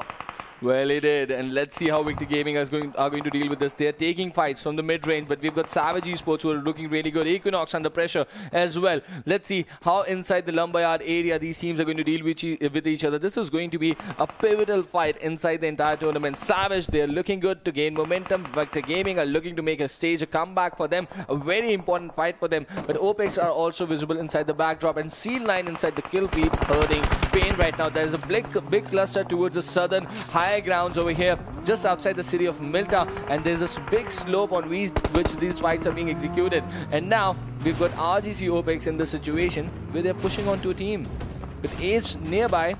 Let's see what they're going to do, because NRC is also going down. Look at that. Multiple fights with the 4th circle has just started closing in, so a lot of rotation is being executed very early on the 4th circle. And look at that, MAKPEN Robo with an M24, but switches to the 3x on the M4 to hurt Sanchez. Sneaks is knocked down over there. Sanchez takes the damage but moves to the next compound for the revive. Do they have all the 4 player standings? Yes, they do. Yes, they do. White is still there inside the Archer Tower. Are they inside the circle? Yes, they are. They are. Yes, they are. And that's a good thing. But now look at the position of Equinox. 3 players, in fact, pretty far away from each other. 2 players sticking together. And right now, Airline just leading the charge, moving from the eastern side of the circle. Astra Academy, he needs a revival. And Yap Anka just getting 1. Not this position for MAKPEN. The compound they're holding. Look at in the directions they're looking. Everyone just monitoring the areas around the circle, because they're on a slope. They've got a lot of area that they can shoot at. It's going to be very crucial. Look at that. Exactly. Hurting Infinity, hurting SDMZ and MAKPEN. They can certainly change the momentum in their favor as well. They're looking good. Even Astra Academy hurting Equinox, just denying them entrance inside the zone over here. And SDMZ have closed it on Infinity Esports. Wow. Oh no. Oh no, that 1 grenade just bounced back and haven't dished out a single damage. But Eddie is inside that 1 compound, outside the 1 compound, cooking up 1 grenade, sneaks on present towards the staircase, and he will go down by that 1 grenade. This is the opening. SDMZ is just going to charge in towards the compound, but Sanchez is providing a lot of damage. And yep, not coming to gets caught on the reload. Sanchir, you big player making this basic mistake over here. But now Leo's got to play the waiting game. He realizes that he's lost multiple teammates over here. And if they want to continue their good run, they got to regroup. White has been picked off as well. Leo is the last player standing. And MAKPEN Momo gets picked off over here. They had a really good position to play with. But they would just be hoping that they don't face a slam in. But SDMZ too close to them. They have stolen the fortress of Infinity Esports. That's not an easy team to deal with. But now DENO saw they just trying to run out in the open. The run is going to get denied. More kills for SDMZ. 3 players standing. They've got 6 already. They're designing a comeback for themselves. We've got still 4 more matches remaining tomorrow, and SDMZ are slowly and steadily coming inside the race for the top-notch position over here. And Struggle, they go down. DENO, they go down. But Victor Gaming and Savage Esports still fighting in the Lapada area. With the next shift of the circle, it's going to be very important how they're going to pace it. Yeah, let's see how they're going to pace it. But right now, after securing that compound, SDMZ, after securing that one compound, now the zone just moved away. They have to move inside the circle. Infinity Esports, Leo, his position already been compromised just because of his rotation from with that buggy. But right now, he's 112 meters far away from the safe zone. But Trooper, look at that. Team Apes fighting against the blue. Only one single player surviving from the side of Team Apes. So has Paid, so has Equinox, so has Infinity Esports. This is not looking good for these certain teams. Well, it is not, but SDMZ with this next shift to the circle, finding them outside. Leo just trying to retain the favor. Eddie goes down, but he makes it inside the kitchen over there. Let's see what's going to happen. And the close-in comes in from Pool. He's taken up a big responsibility against a big player, and he's not going to convert it. Leo is just too good to control the situation after the push. And now Sam realizes that he needs to get away and play the waiting game and the survival game, and that is exactly what he's going to do. But Infinity Esports, whoa, Leo, what domination coming in over here. Yeah, what type of domination coming from the side of Leo. Already take the revenge of his teammates. Now it's a 1v1 situation. But Berlin with his Uzi punished Anka and Astra Academy. They were playing with the 2-man lineup. Now they just dropped down only 1. Secured 6 kills. Hype on the other side punished Berlin so hard. Warzone just retaliated back. Takedown Hives and a lot of fights happening in this circle. This is the 4th zone Trooper. But right now we can see we still have 11 teams. Steel 9 or the 4 players alive. Opex or the 4 players alive. But the kill department is still only 2 and 1. But Astra Academy, they have 6, but still just dropped down to only 1. But now SDMZ, that one lad got pincered down behind that one tree, and that's going to be Sam. Wow, that's the end for SDMZ's run today. They've done a pretty decent job already. Okay, he's still remaining over there. Yeah, got pincered down. I thought he got pinned down, eliminated over there, just surviving somehow. Leo, this 1v1. Let's see. He's just jumping around, trying to spot the pixels over here. On the other side, we've got Apes picking on the lads of Astra Academy. But Victory Gaming, with still 3 players, they've got one of the lads knocked out over there, but they're still inside the equation. Top 11 teams, they've not picked up a fight inside the middle game over here. Warzone with extra teammates. But MAKPEN, they're facing damage. Eventually, Leo goes down to the shots coming in from unknown.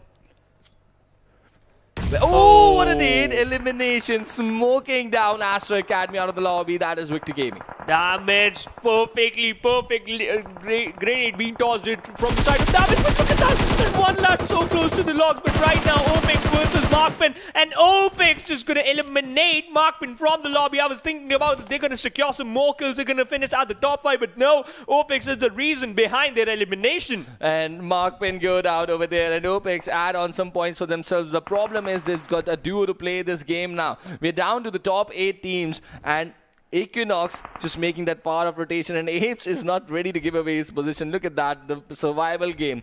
This is how precious some placement points are, and Apes have been struggling to get them, right?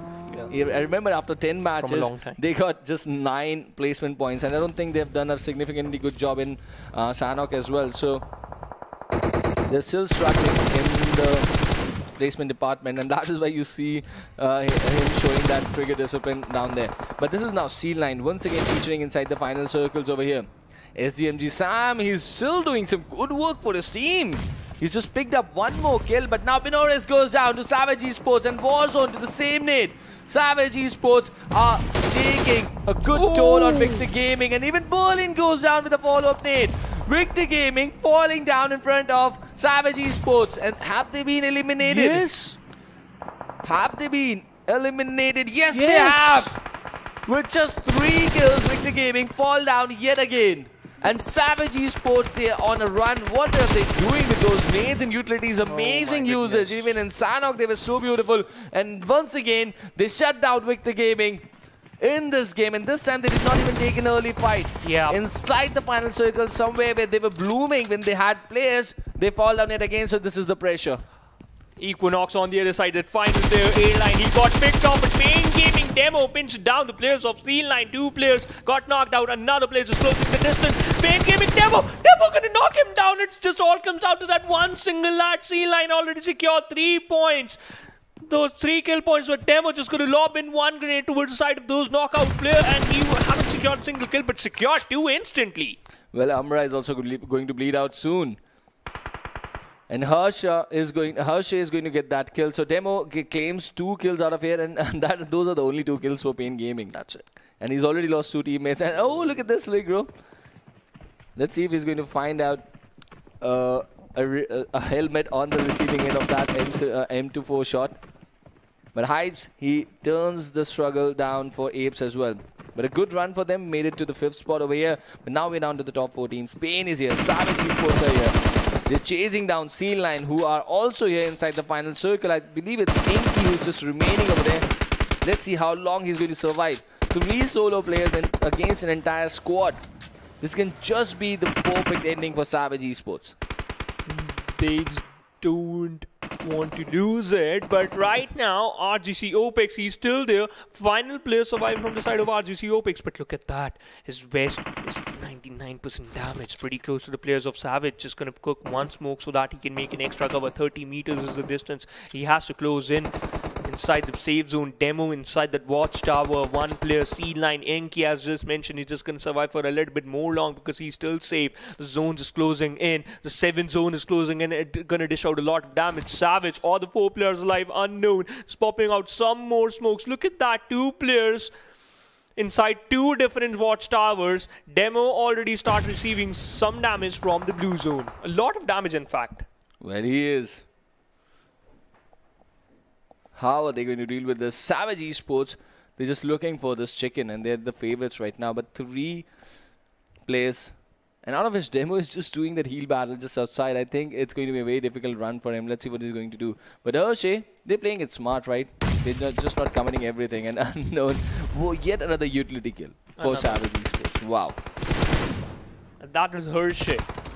He was so good in the Miramar map, and Demo, he will go down from the blue. It just all comes down to these 2 teams. But C-Line, they secured 10 placement points from this match, and in fact 3 kills points. Inky knocked out 1, looking out for another, got 2, but he's just going to apply that first aid kit. 1 grenade being tossed in inside that 1, and he will go down for sure. Play zone, yes. So he just denied his kill over there, maybe. And Savage Esports, a chicken dinner in the last and final Erangel for them, and where they're going to land up on #2. So C-Line get to keep their throne even at the end of day 3, and they're going to step in inside the final day of the regional finale for the South Asia Wildcard region as the #1 team on the overall list. And they just got to keep that. They've just maintained that #1 today. Can they do it tomorrow is going to be the big question. The biggest question for them and as well as for their fans. But look at that, Savage just out 866 damage.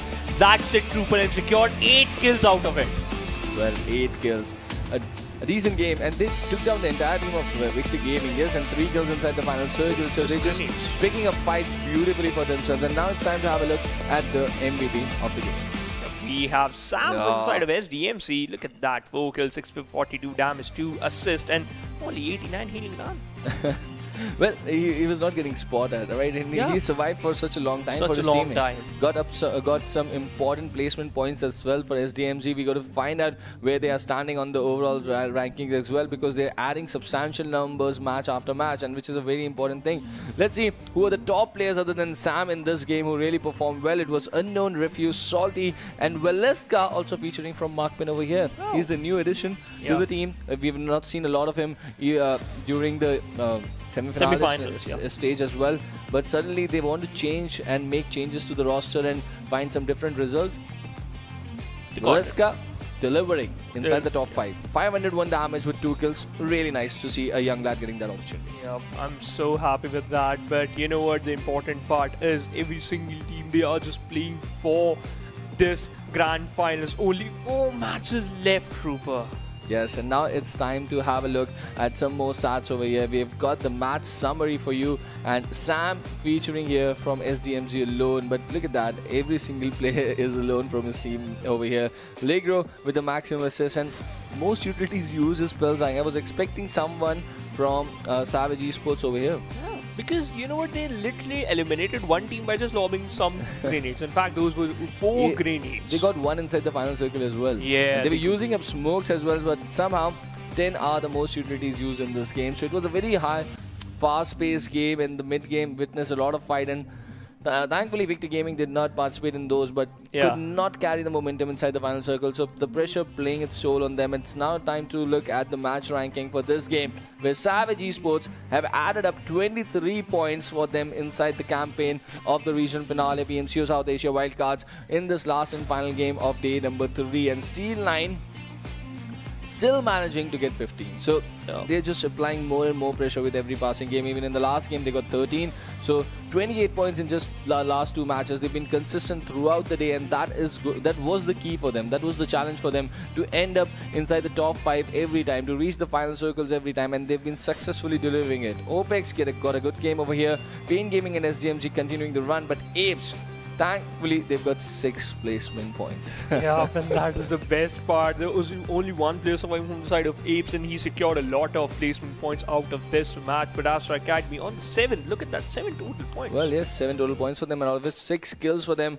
So Astra Academy, they were looking just so worried, trying to get those players from the military island to the main, and finding challenges on either bridges over here. So it was a difficult situation for them. But now it's time to have a look at the page number 2 as well, where Infinity eSports, who were looking so good, so dominating, but only managing to get 5 points out of this game. And this is the performance after the chicken dinner in Sanhok. That dominating performance in Sanhok, where they almost dished out 2700 damage, right? So they're clearly not carrying the momentum in big numbers. They really got to focus on how they're going to get big chicken dinners tomorrow, because that is the only key for them to go to the PMPL 4.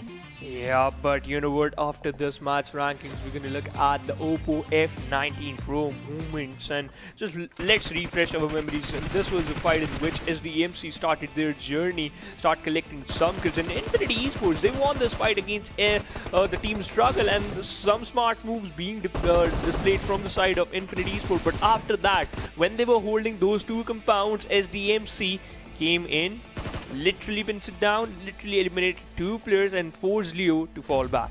Well, they certainly did force him to fall back over here. And now this was the moment where SDMZ, they were picking on players, and C9 was just trying to get some points for themselves. And look at this. This was Leo's moment, right? His brilliance being showcased so beautifully out here in this. And these are the Oppo F19 Pro moments. So key highlights from the game over here. And one more nade, and that was Victor Gaming this time, right? Onto Astra Academy. But not far from this point, they were also shut down by the nades of Savage eSports. They've been really savage, right? Yeah. They hurt Victor Gaming today, they hurt the Apes today in Sanhok, and so many decent performances coming in from Victor, from the likes of Savage eSports over here. And now it's time to have a look at the damage report, the damage graph of the match. And look at these, so many teams getting those skyscrapers. Most of the time these skyscrapers are sort of concentrated towards the left hand side of the screen, right? But this time we saw so many teams going for early fights, mid-game fights. They dished out a lot of damage, but could not carry their teams towards the final circles. You know, that just only comes down to at which position you are. In Infinities, we look at that, 1364, 46. In fact, damage dished out by this one team secured only 4 kills.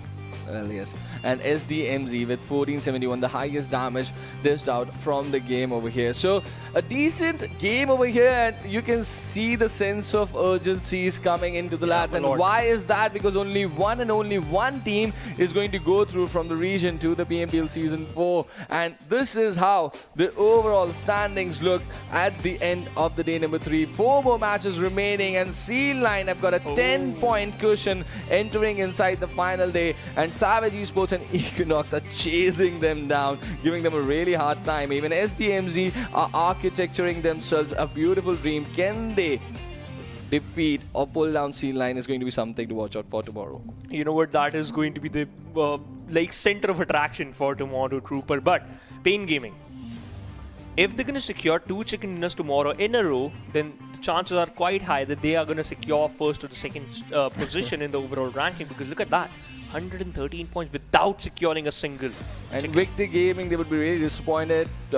Just one big chicken dinner that they got today, but other than that, Erangel, they really did not outshine other teams. And now it's time to have a look at the second page. Apes are really doing well now, considering the fact that they were not doing that good at the early half. But now they are just moving in the right direction with 77 points. It's going to be a very important day for them tomorrow. Let's see how they're going to use up those opportunities. But MAKPEN also moving to 62. All these teams really need back-to-back wonderful performances to make an impact on the first page of the overall standing. Let's see how they're going to do. But you know what? Look at that. RGC, DENO and Astra Academy, both the teams have same amount of total points. 44th, like it's an even competition between these two teams. But RGC, DENO secured 1 chicken dinner on the 15th. They did got a chicken dinner today, right? It was a great show coming in from them. But yes, DENO, they get a lot of support from the region of Maldives, yes. And now they've got a chicken dinner showcase against their name. But it was really a uphill roller coaster ride for them. The chicken dinner was the high. Apart from them, they have been really struggling a lot. Let's see how they're going to deal with this. But the kill leaders are here in front of us, ladies and gentlemen. After the day number 3, DOK just leading the table with 29. But his team is still inside the top 3, but not on the podium, because Inky is doing a really good job for his team with 29 kills, 5,216 damage. That's a really good number to command. But his teammates are also supporting him really well. DOK needs that kind of a support from the teammate, and they're doing really decent job. They are the contenders. Let's see if they're going to convert it tomorrow. You know what? Pain Gaming, out of those 3 players, 2 players got featured in the kill leaders. That's the best part, because we can see like their performance, their kill department is looking so strong, as well as they are on the 4th or maybe on the 5th position in the overall ranking. So yep, the chances are quite high again. It all comes down to the final 4 matches. Well, yes, then 4 matches are going to be very, very important for all the teams. Let's see what they are going to do over there. It's going to be very, very important, as we've been saying it again and again and again, that only one team is going to go ahead. And for now, it looks like the 10-point cushion is looking good for this team. Look at Sanhok, Inky, Camera over there, and the kind of performances they are dishing out. Look at Inky's. His kill per match is 2.42, and he's getting beautifully supported by Sanhok over there. He's already got 15 kills in 12 matches, and really, he's the standout player for this team, right? Inky, amazing player. Amazing player. And you know what? Maintaining that 2.42 KPM is not that easy task, Trooper. You know, we usually witness 1.75, 1.68, 1.9, but 2.42, it's pretty close to 2.50. Definitely 2.5. And in which tournament? The PUBG Mobile South Asia Wildcard regional finale, and it is the place where you're outshining once again, where just one and only one slot is available for the PMPL Season 4. The competition is sky high, and all these teams are on the slope where they cannot afford to do any more mistakes.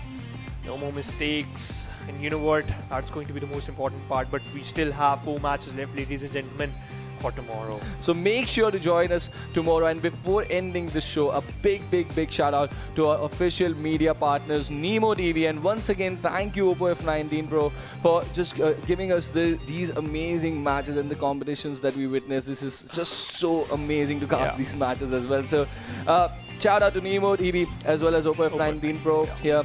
Thank you so much, and you guys make sure to tune in tomorrow for those amazing 4 matches. We are going to know which is going to be the team who is going to move ahead from the South Asia Wildcard regions to the PMPL Season 4.